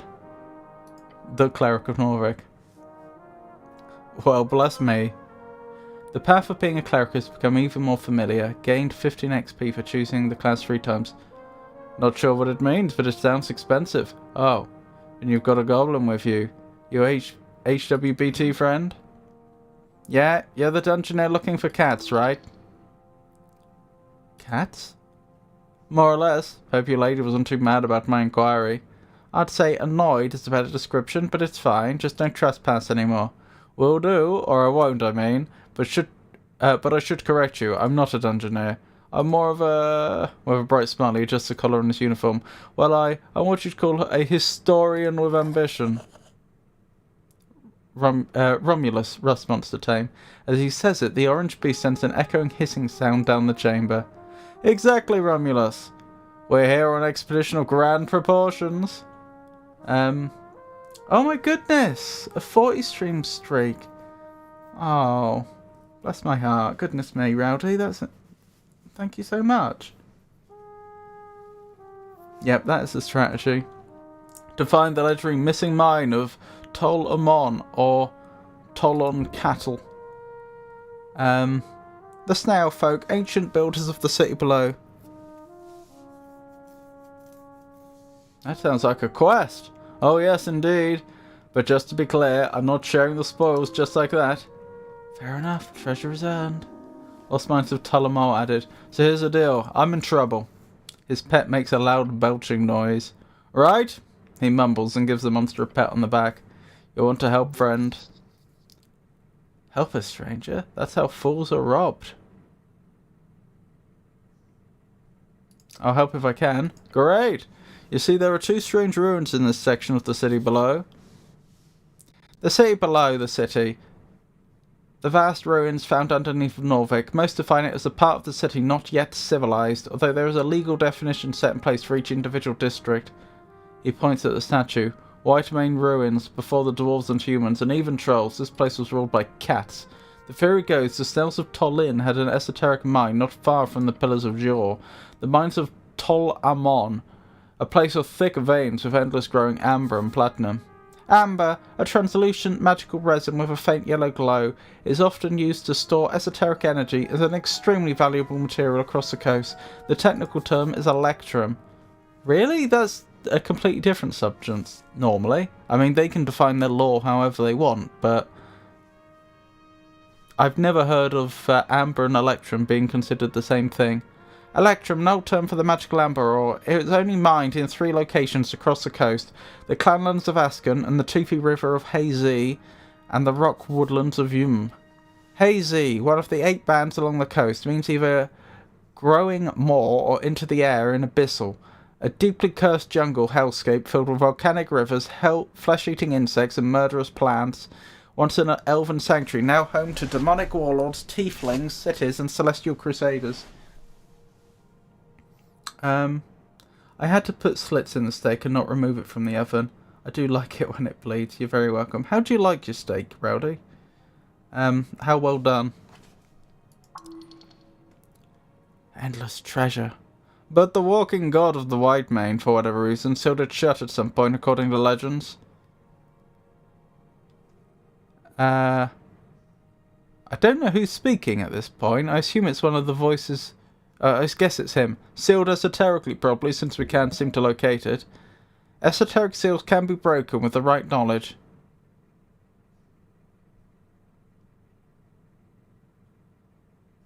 So there's ancient snail folk and then slightly less ancient cat folk who built cat stuff on top of snail stuff? Exactly! So you're looking for it. Oh yes, I'm not alone in this, of course. But my research has shown me clear indication that these two ruins below Tolstad are more or less unexamined, at least by skilled hands. How can you hide an entire mine? You'd be surprised. The sea below the city is... what is it? 4 or 5 levels of sprawling tunnels and caverns here under Tolstad. It's only this here top level that's in any way accessible. There could easily be some crevice far down that no one, not even the city's greatest paladins, have gotten close to discovering. So what's the problem? There's no problem with this side, but I'm almost finished here, and I'm unable to gain access to the second wide main ruins, because it's inside HWBT territory, and they are very unwilling to allow a dwarf like me past. Your lovely goblin friends have hired a brutish bugbear as a guard. But you're a cleric. If you can get across into the territory, then please head south. Through the damp high caverns, there should be a white main ruin at the end, a shrine, probably marked by a bunch of feline symbols. He gestures towards the giant statue. Just look for big cats, essentially. You can't gain access yourself? He laughs loudly. No way, hombre. Hombre, slang adopted from cat speech. It means man. Lady Sageleaf has made it very, very clear that there is no dungeoneering in her dark tunnels. No comment. Especially by outsiders, so no, that's not happening. But while she's not while she's the leader of the HWBT. What do you want me to do there? He leans over the edge. All I need you to do is tell me if you find a symbol of a sun or 2 blades. Sun. Sun, the light of the day, the great source of power that moves across the sky over the day. It follows a different pattern of movement in each band and with different intensities. In Ascani, it is small and moves quickly. Wait, what? Different patterns and different intensities in different bands? I thought the bands were connected to each other. Are they not? Do you have to portal between them? How does that make any sense? How could the sun be of a different intensity and different pattern of movement across the sky in different places? That raises questions. I like it medium rare. Ooh, good choice. Well done is too tough and dry. Either of those? Then report back to me, if you're able and if you have time. He sighs a deep for a stretched sigh. Wish I could do it myself. Darn those goblins. No offence, he adds, giving your companion a nod. None taking. I really, really do not care. Sun or 2 blades, got it. If I find the shrine, I'll investigate. Great, and good luck. He gives you a thumbs up. What do you know about the tea shop? He crosses his arms and gives you a nod. It's a type of cafe, you know. They serve tea and other drinkables. Sometimes they even have pastries. I love cardamom treats. I also love cardamom treats. Oh, my friend, you are truly of good taste. No, the tea shop. He clicks his tongue. Is there some special tea shop I should be aware of? How long have you been down here? About a week by now. Takes time to set up a secure perimeter. A week in the city below? He really is an expert at this. So you don't know about the tea shop that exploded? Exploded? I thought the election was bad enough as it is. Now they've got exploding tea shops? Norvik's in trouble indeed. Oh, he mutters with a shrug. Can't help you there, friend. Why are your eyes glowing? Haven't met too many underdwarfs, have you? Look, I don't have too much time, but really, once I'm done here, I can talk all you want. I have some personal questions. You do? Maybe later. I have a bunch of work to finish up. But I'll be at the Drunk Sphinx once I'm finished. Ask me there and I'll gladly indulge you. A good tavern. Good place to extract information. Good luck down here. I think it is steak removal time, so be right back. Okie dokie, Rowdy. Adventurers must have hidden stuff in this pot. I'll take a shard of ore and some coin. What a lovely fellow.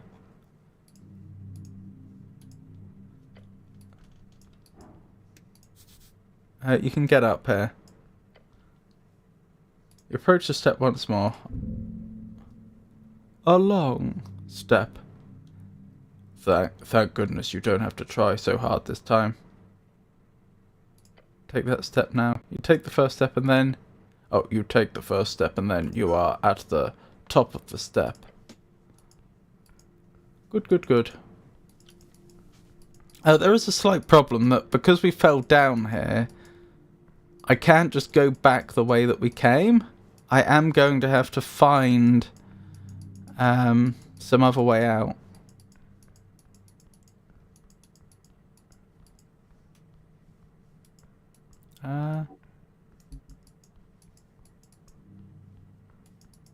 Oh my goodness. This is going to be something of a maze, isn't it? I have no idea where we are in relation to anything else. I really don't. Is that a glowing rat? A rat. It's not really running from you.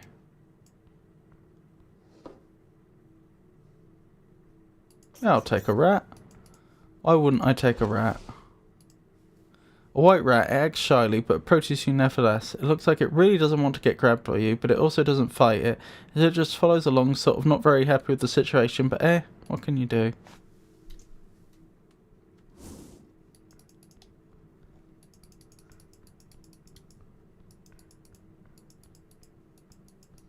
Interesting.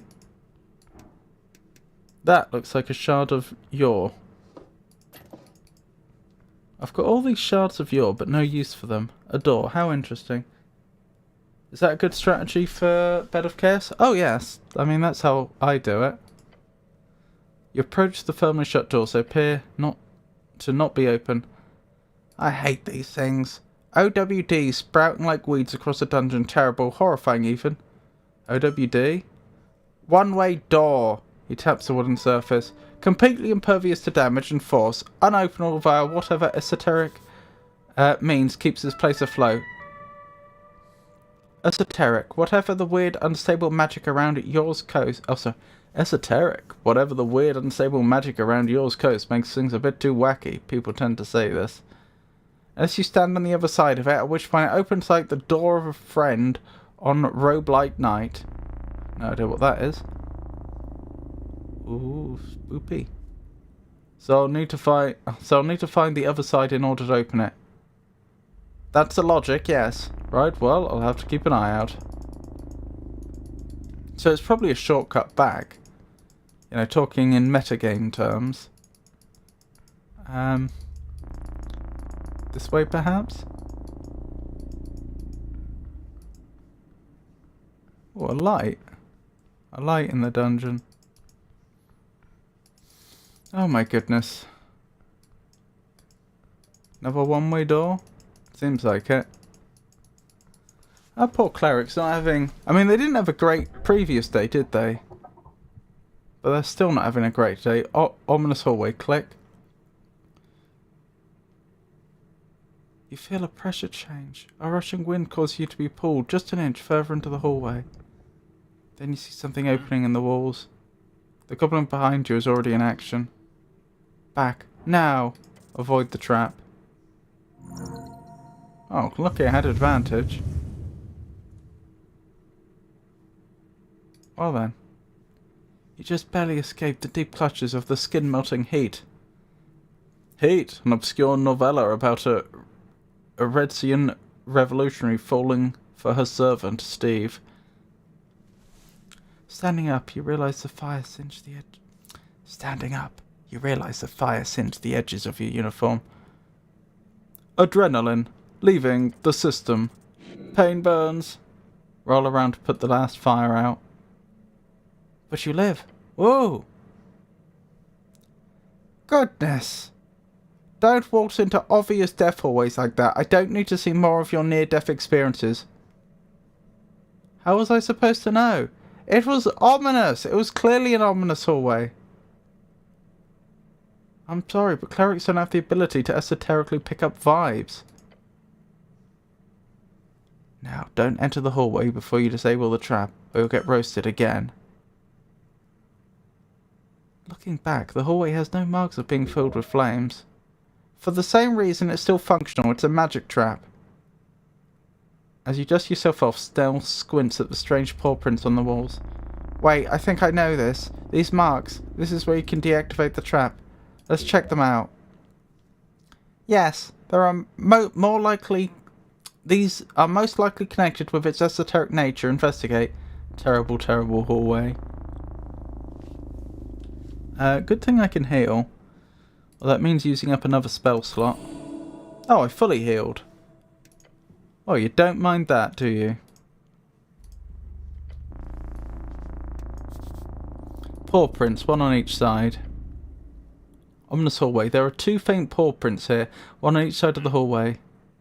I think traps like these are my least favourite part of the job. Oh, favourite spelt the American way, though. Even though earlier on they were using British slang. How can you tell the hallway is trapped? He gives you a look. It's a trap, cleric. Should I touch one of them? Yes, the only way to find out if they're esoterically aligned or not. Just be ready for the worst. Esoteric magic does have a tendency to do stuff. Hey Snell, your thoughts on these paw prints? I feel like it would be very silly behaviour to go around touching paw prints in the city below, but honestly, considering the strange traps I've heard of, it wouldn't surprise me if this was some puzzle. A puzzle? I love those. Could be something like, we have to press both of them at the same time and then somehow deactivate the trap for a while. It's worth a try. I suppose. What's the worst that could happen apart from being polymorphed into a rust monster or something?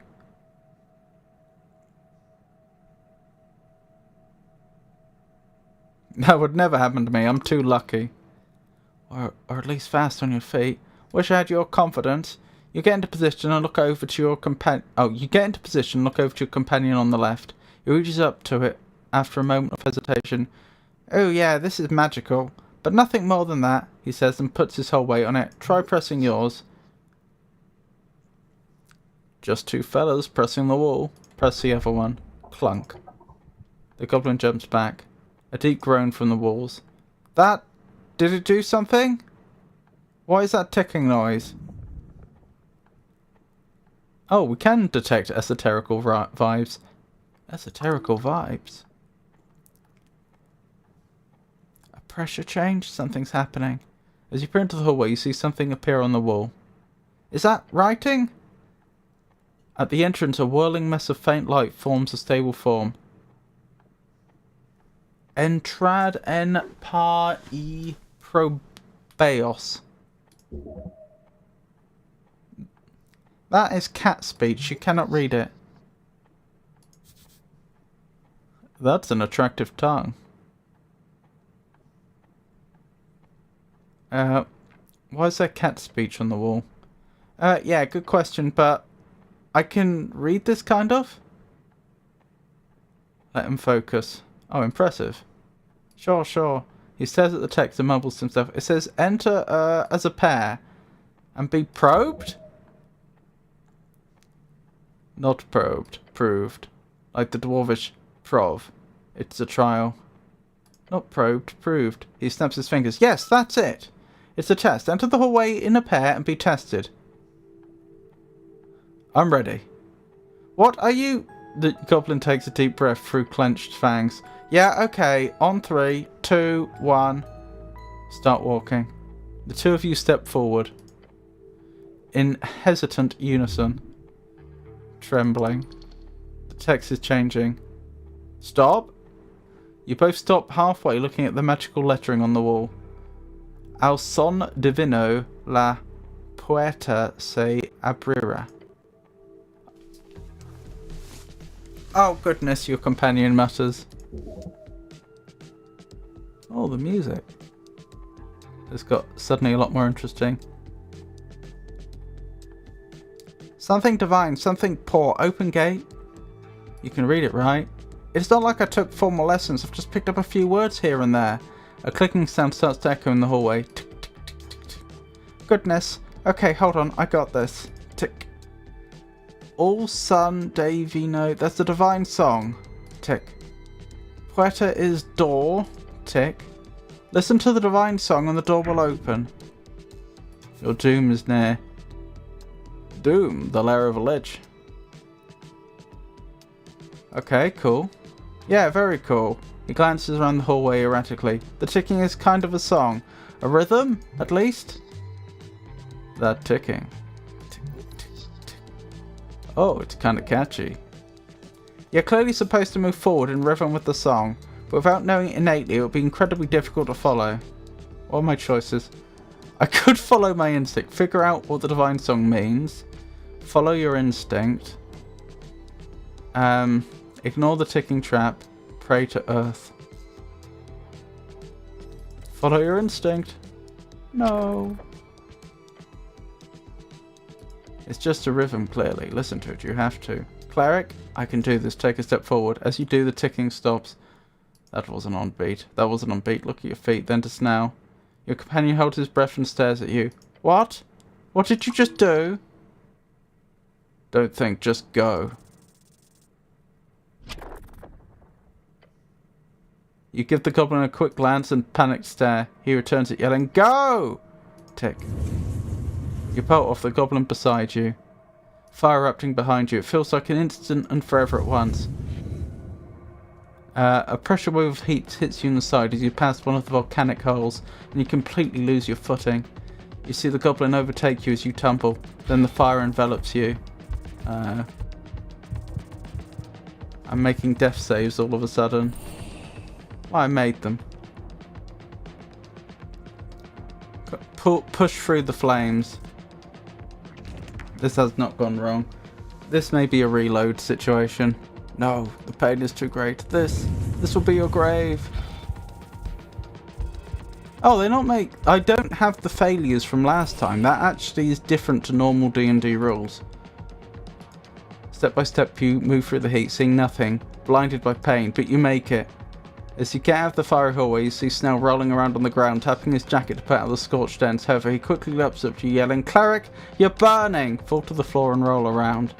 The goblin helps you put out the flames as you violently roll around the ground. As soon as you're no longer lit up, the goblin jumps up, looking for other threats.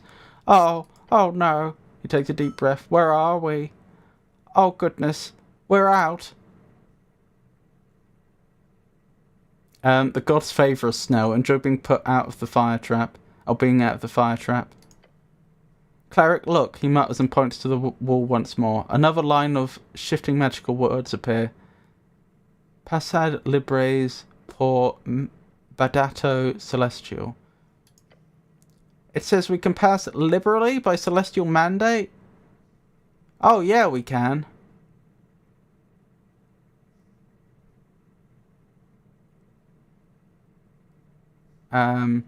Liberally, that feels like Free Strider stuff. Liberally, that sounds like Asgalith. Liberally, that sounds like something I'd support. Liberally, this isn't the time nor place of politics now. First of all, I didn't write the text, just making that clear. Second, I got it wrong. It's passed freely, I think. So I guess we can come and go as we please now. Hey, you okay? Yep. Your companion lets out a small laugh, the type of laugh you only get after winning against impossible odds. I'll be honest, he mutters, slumping down to the ground a bit further down the hallway. That was worse than a mass torsion. Mass torsion, 4th level transmutation spell, infamous as one of the most horrific forms of magic employed during the Coast War. It causes torsion in every testicle within a range of 100 feet. It is outlawed by way of the Holswift Ting of 501 AE. Well then. Mass torsion, an infamous spell that causes... Well then. Take a few more steps away from the hallway of doom. The goblin's gaze flits around, dancing from tile to tile. Oh yeah, he wants to sit down. Finally, Snell seems to find himself more at ease. He lets out an exasperated sigh. I need a rest. Join him for a short rest. Yes, I will. With a groan, the goblin notices some soot on his jacket. He brushes it off. This isn't exactly my first trap, but we usually hire third parties to disable them.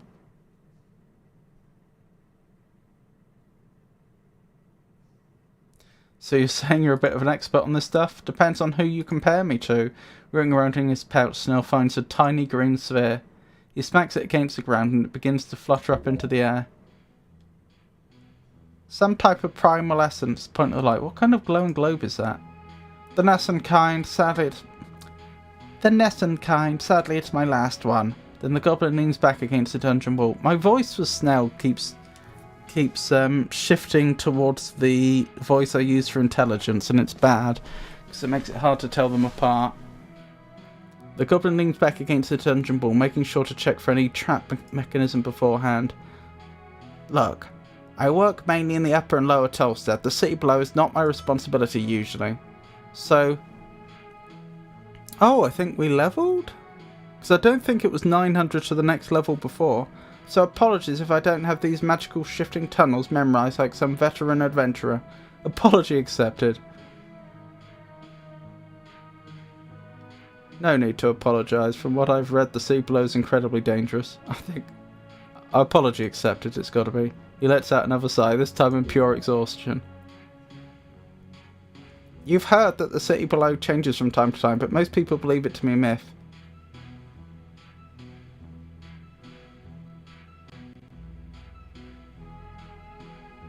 I thought the shifting tunnels thing was a myth. It's not.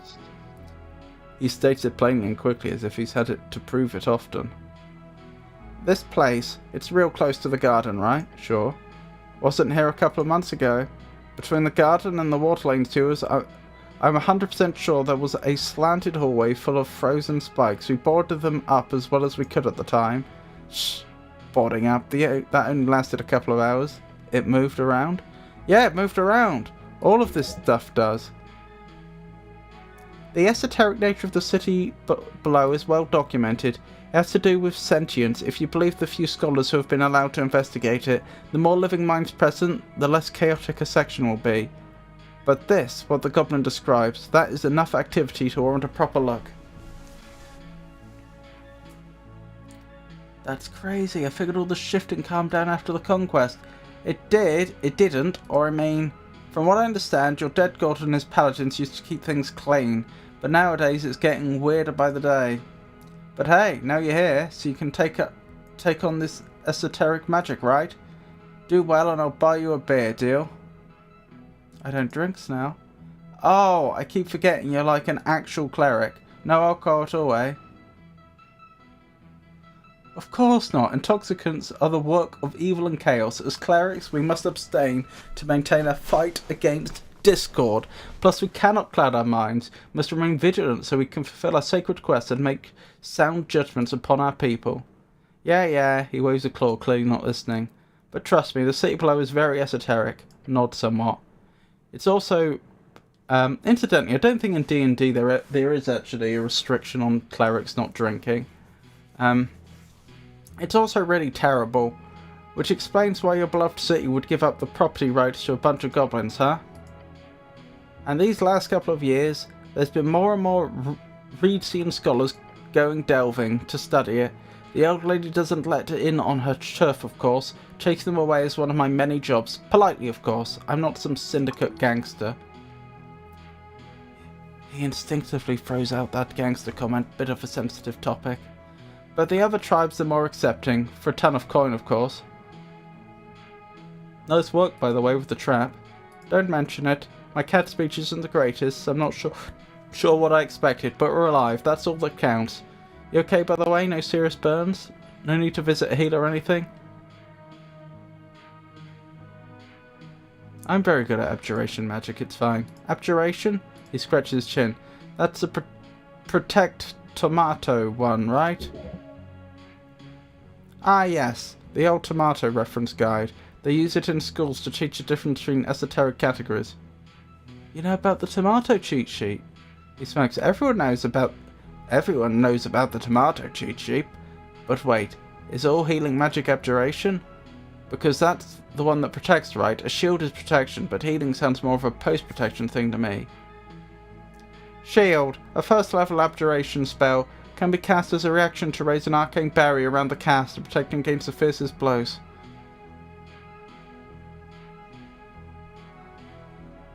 Well, prepare to lecture.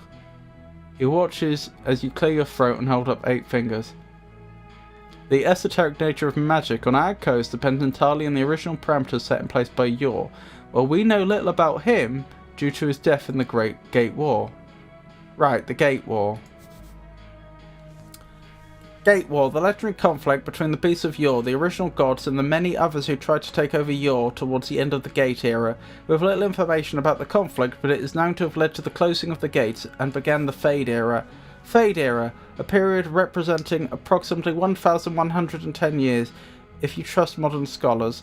The second era, also known as the Fall era, named after the slow decline following Jor shutting his gates, ended about 1,000 years ago. I should be writing some of this down. So we have the Gate era, I think, is the earliest. Then we have Fade era. Then Fall era, by the sounds of it. But those parameters are like... those parameters are, like most magic on the coast, based on a fundamentally fluid definition. Joe created a ley line network known as the strings, which are unstable in certain regions, and especially the further away from the coast you get. Thus this leads to esoteric events. The goblin's expression drops as he realises what he's gotten himself into. And how is this connected with healing magic? I'm getting to that. So depending on where you are in the world, magic changes, and with the mouldable and volatile nature of the strings, many wizards and clerics and druids have created entirely new ways of handling esoteric powers over the years, especially during the arcane era. But, the 8 schools of magic have stayed the same, just like the 8 apprentices of yore. Each focuses on a hard set theme. For examples, abjuration. For examples, shouldn't that say for example? For examples, abjuration is protection, negation, and cleansing. Necromancy is soul manipulation, undeath, and life. Evocation is energy manipulation, whether kinetic or spiritual. And finally, transmutation is the changing of any state as long as it is physical. I thought... He stares at you. Each of these 4 schools has been known to feature healing magic, even the same ones, with the same components and rituals. Oh, so it's not that hard set then. The schools are set, but the spells are modifiable, just like you can create new spells. Arguably, a Cure Wounds cast by an Evoker will be technically an entirely different spell than one cast by a Necromancer, but in practice they are the same. That's actually quite interesting. What? Thus, my Cure Wounds functions by essentially warding off all negative energy, negating it, allowing the positive energy remaining to focus upon the wound, which is obviously the best way to heal, since the pure positive energy cannot be as easily complicated by dark forces, rot, or even pain. Necromancy in comparison is not nearly as nice to be healed by.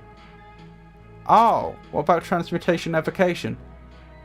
Evocation isn't so bad, it's just another less efficient way of channeling positive energy.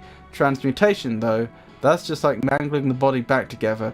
Painful as you can imagine, and a horror to witness. Oh my goodness. Like the flesh just gets back together, and bones just unsnap. It's awful. Very efficient, but extremely painful. Yeah, nice. That's very interesting, Cleric. Thanks for explaining it. Give him a thumbs up. The goblin gives you a thumbs up. What is your job exactly? I'm a runner and handler of the HWBT. Look at him until he actually tells you what he does. He crosses his arms. I do a ton of stuff, okay? I run errands for the old lady, anything she needs. I also make sure our operations run smoothly. Everything from the apartment rentals to the CBS. That's shorthand for the city below security. Anything the old lady needs, I do. So you don't fight monsters? That's what Moongor's for and the old lady's other enforcers. My job... Oh, so you consider yourself an enforcer. My job mostly consists of talking to people, Cleric, like we're doing right now. A lot of talking, a lot of running around. He takes a deep breath. Exactly what we're doing right now, just without the light dungeoneering. I've been meaning to ask, but what can you tell me about Lady Sageleaf? What's there to say? She did the impossible, actually uniting the Halfways tribe. Halfways, short for HWBT, the Halfway Bridge tribe. Before her, we were close to being kicked out of the city. Really? Yep. That was before my time, of course, but we had problems with our old council structure. He leans in and whispers to you. The council didn't get along. Not along.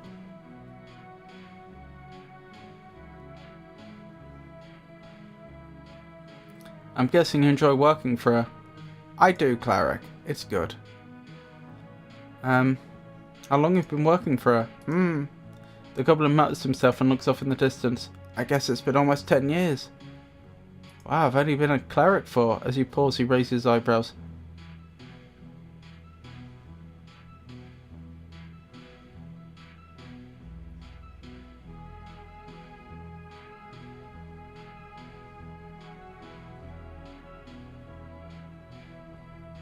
Wait, my Umfgaf training was 3 years. Oh, I see.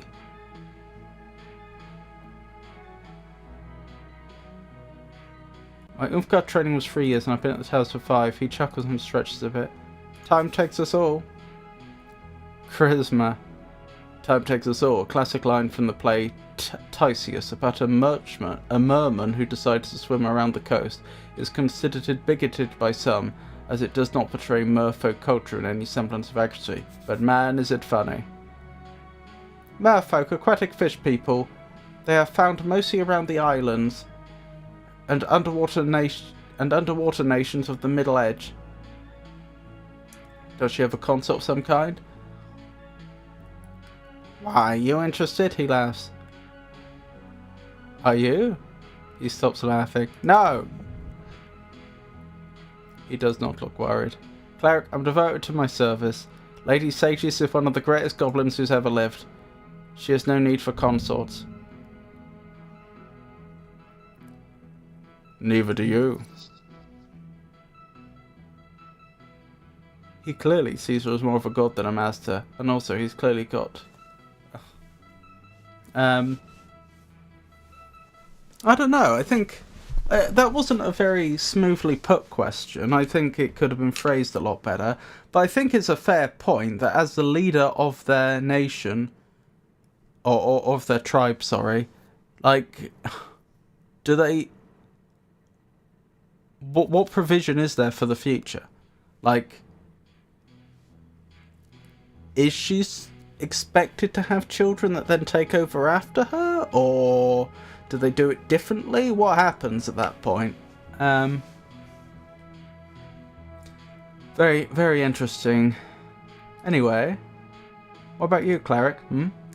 What do you think about the old lady? Let's see. To be honest or to be flattering? The goblin probably does not care too much of your opinion either way, but it can be used against you. She seems like a great leader for your people. She seems like a bit of a, somewhat of a, you know, pain. I don't like her. I have no strong opinions on your old lady, Snell, nor do I have any strong opinions about anything. She appears to be a great leader for your people. What do you really think? Well...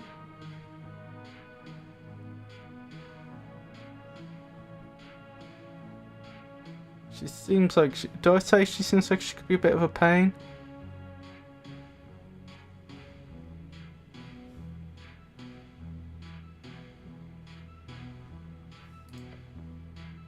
He lets out a hearty laugh. She can have that effect on people. For some strange reason, tall folk don't tend to enjoy being talked down to by goblins. Nor women, especially goblin women. Look, it doesn't really matter, but as elder in the tribe, I can tell you, as a representative of the city, Lady Sageef is the force of good in Norvik. I can promise you that. The goblin rubs his eyes. You know, gesture toward him. It's good to see this. See what? It's good to see Goblin adjusting to Norvikian life. It's good to see someone honouring his duty. It's refreshing. It's good to see this, the city and the goblins working together at last. Your companion allows the echo of your words to die further down the hallway, then a faint smile on his face. Nailed it. You ever meet him? Think for a second, then speak. Who? Earth. Oh, how interesting to see him broach such a topic. He will surely focus on the genocide. Just casually asking if you've met a god. Earth faded before I was born. I never got the chance. No. Of course not. I'm not that old. Earth faded before I was born. Snell nods.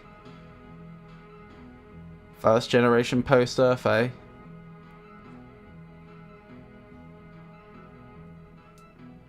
It's for the best, right? Never meet your heroes, right?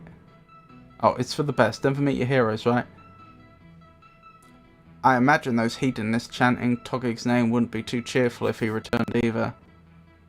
Hedonists, an infamous group of activists and anarchists spawned toward the end of the Coast War. They stand for something, probably. Most of them known for inciting riots and playing with demonic forces. Hedonists, an anarchist movement spawned towards the end of the Coast War. They dealt with abyssal forces and somehow published The Hedonists in a structural booklet that made its way across the coast. Not every other zealot raging across the coast for dead gods. The goblin spits out and leans back on the wall. I always hated Earth. Excuse me? He scratches his nose. I grew up being told to be grateful. But let me ask you this, cleric. If you were the last of your kind, one of maybe 8,000 or 9,000 humans left in the world, and you were then told to be grateful to be alive just because the same monster that destroyed your entire culture also decided to let you live for some reason, would you be grateful? Is this about conquest? Earth did kill many goblins then.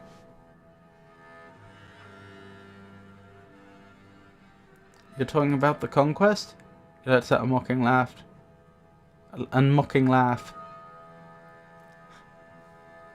Yeah, I am. You know, the goblin genocide, like those scholars tend to call it. There aren't many humans left in the world either now. Sure, the goblin looks at you for a moment and then nods. What is it? Like 80% wiped out during the Coast War? 90? I've read about it. Sounds terrible.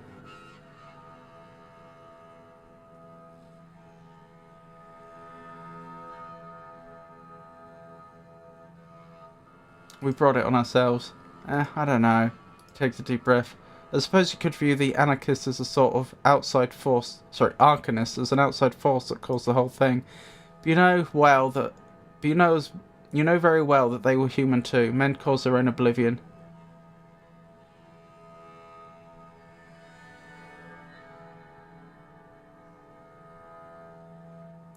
Human, goblin, doesn't matter. We're all people. I think it all comes down to what we've got today then. It was city at least. We didn't even get to keep our language. Whatever. Guess I should be grateful. Grateful. The goblin stares at you. You can be grateful. If you're allowed to live, it was probably because you did something the dead ones didn't. The goblin wants you to tell him you'd share his anger, obviously. If your people fail, then they did not have the power to live. It's as simple as that. But that should not lead to gratefulness. It should lead to apprehension.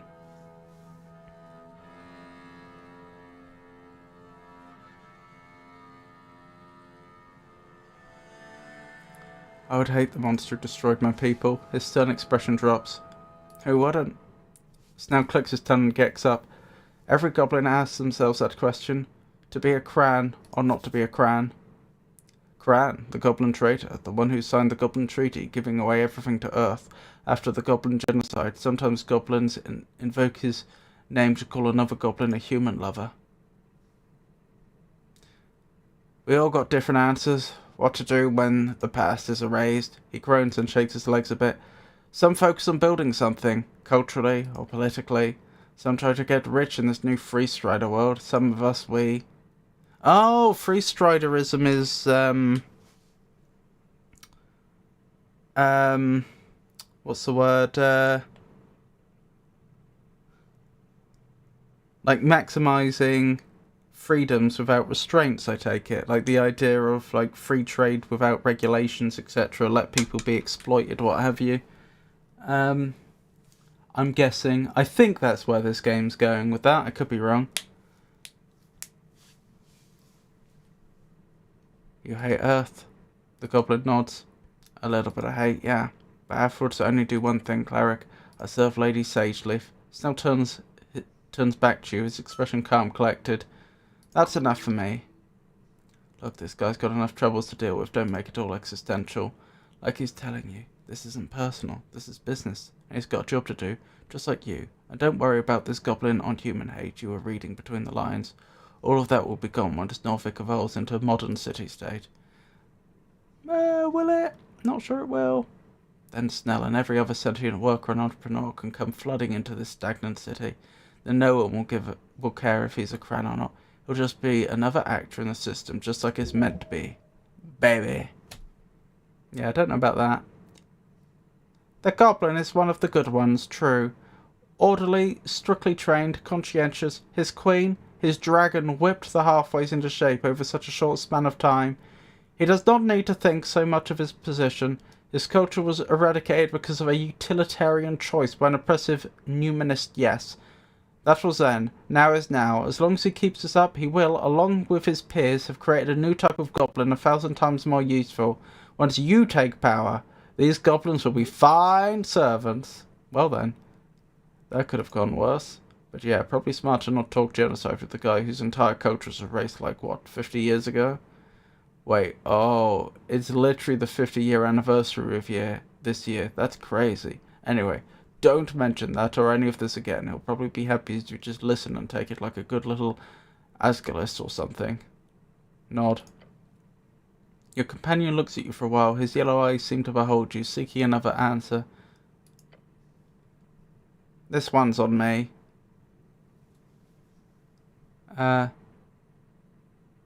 This short rest, it's on me. Lovely. The sprite light fizzles out just in time. I'm good to go. Get up and get going.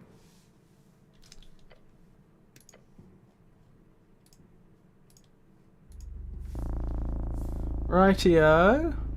I hope you enjoyed that, everyone. Do let me know. Like, I know this is a new game. I don't know if it's for everyone or not. But yeah, I think I'm going to stop there for tonight. Where's my credit scene? There it is. Thank you so much to everyone that joined me. So sorry for some of the technical difficulties we had tonight. Hopefully, I don't know, hopefully either it won't happen again or I'll be able to, yeah, I don't know. I'm going to have to figure it out. But anyway, thank you so much for coming. Thank you so much for your company, everyone. Thank you to everybody that logged, and thank you to everybody that kept me company. I'm going to find somebody to raid. Next stream's going to be Wednesday from 4 o'clock UK time. We'll be beginning with the Avon collab, in which we're going to be doing Bloodborne together, and then I'll follow up with some more of the Simpsons Hit and Run.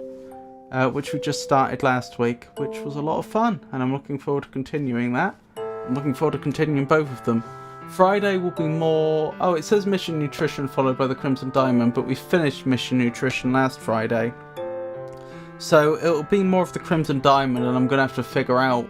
I suspect we'll finish the Crimson Diamond before the end of the stream, so I'll have to figure out what we're playing after that. And yeah, more Esoteric Ebb on Monday. If people, yeah, do let me know if how you feel about the game, if you have any strong feelings. I think we'll raid Kira because she's become one of my cozy raids, one of the people who's reliably online when I finish up, and I know you'll be in good hands. I know, I should be raiding more broadly, meet new people, but I'm not very, I don't get on well with that, unfortunately. But yeah, we'll raid Kira. And once again, thank you for joining me, everyone. And I hope you all have a wonderful night.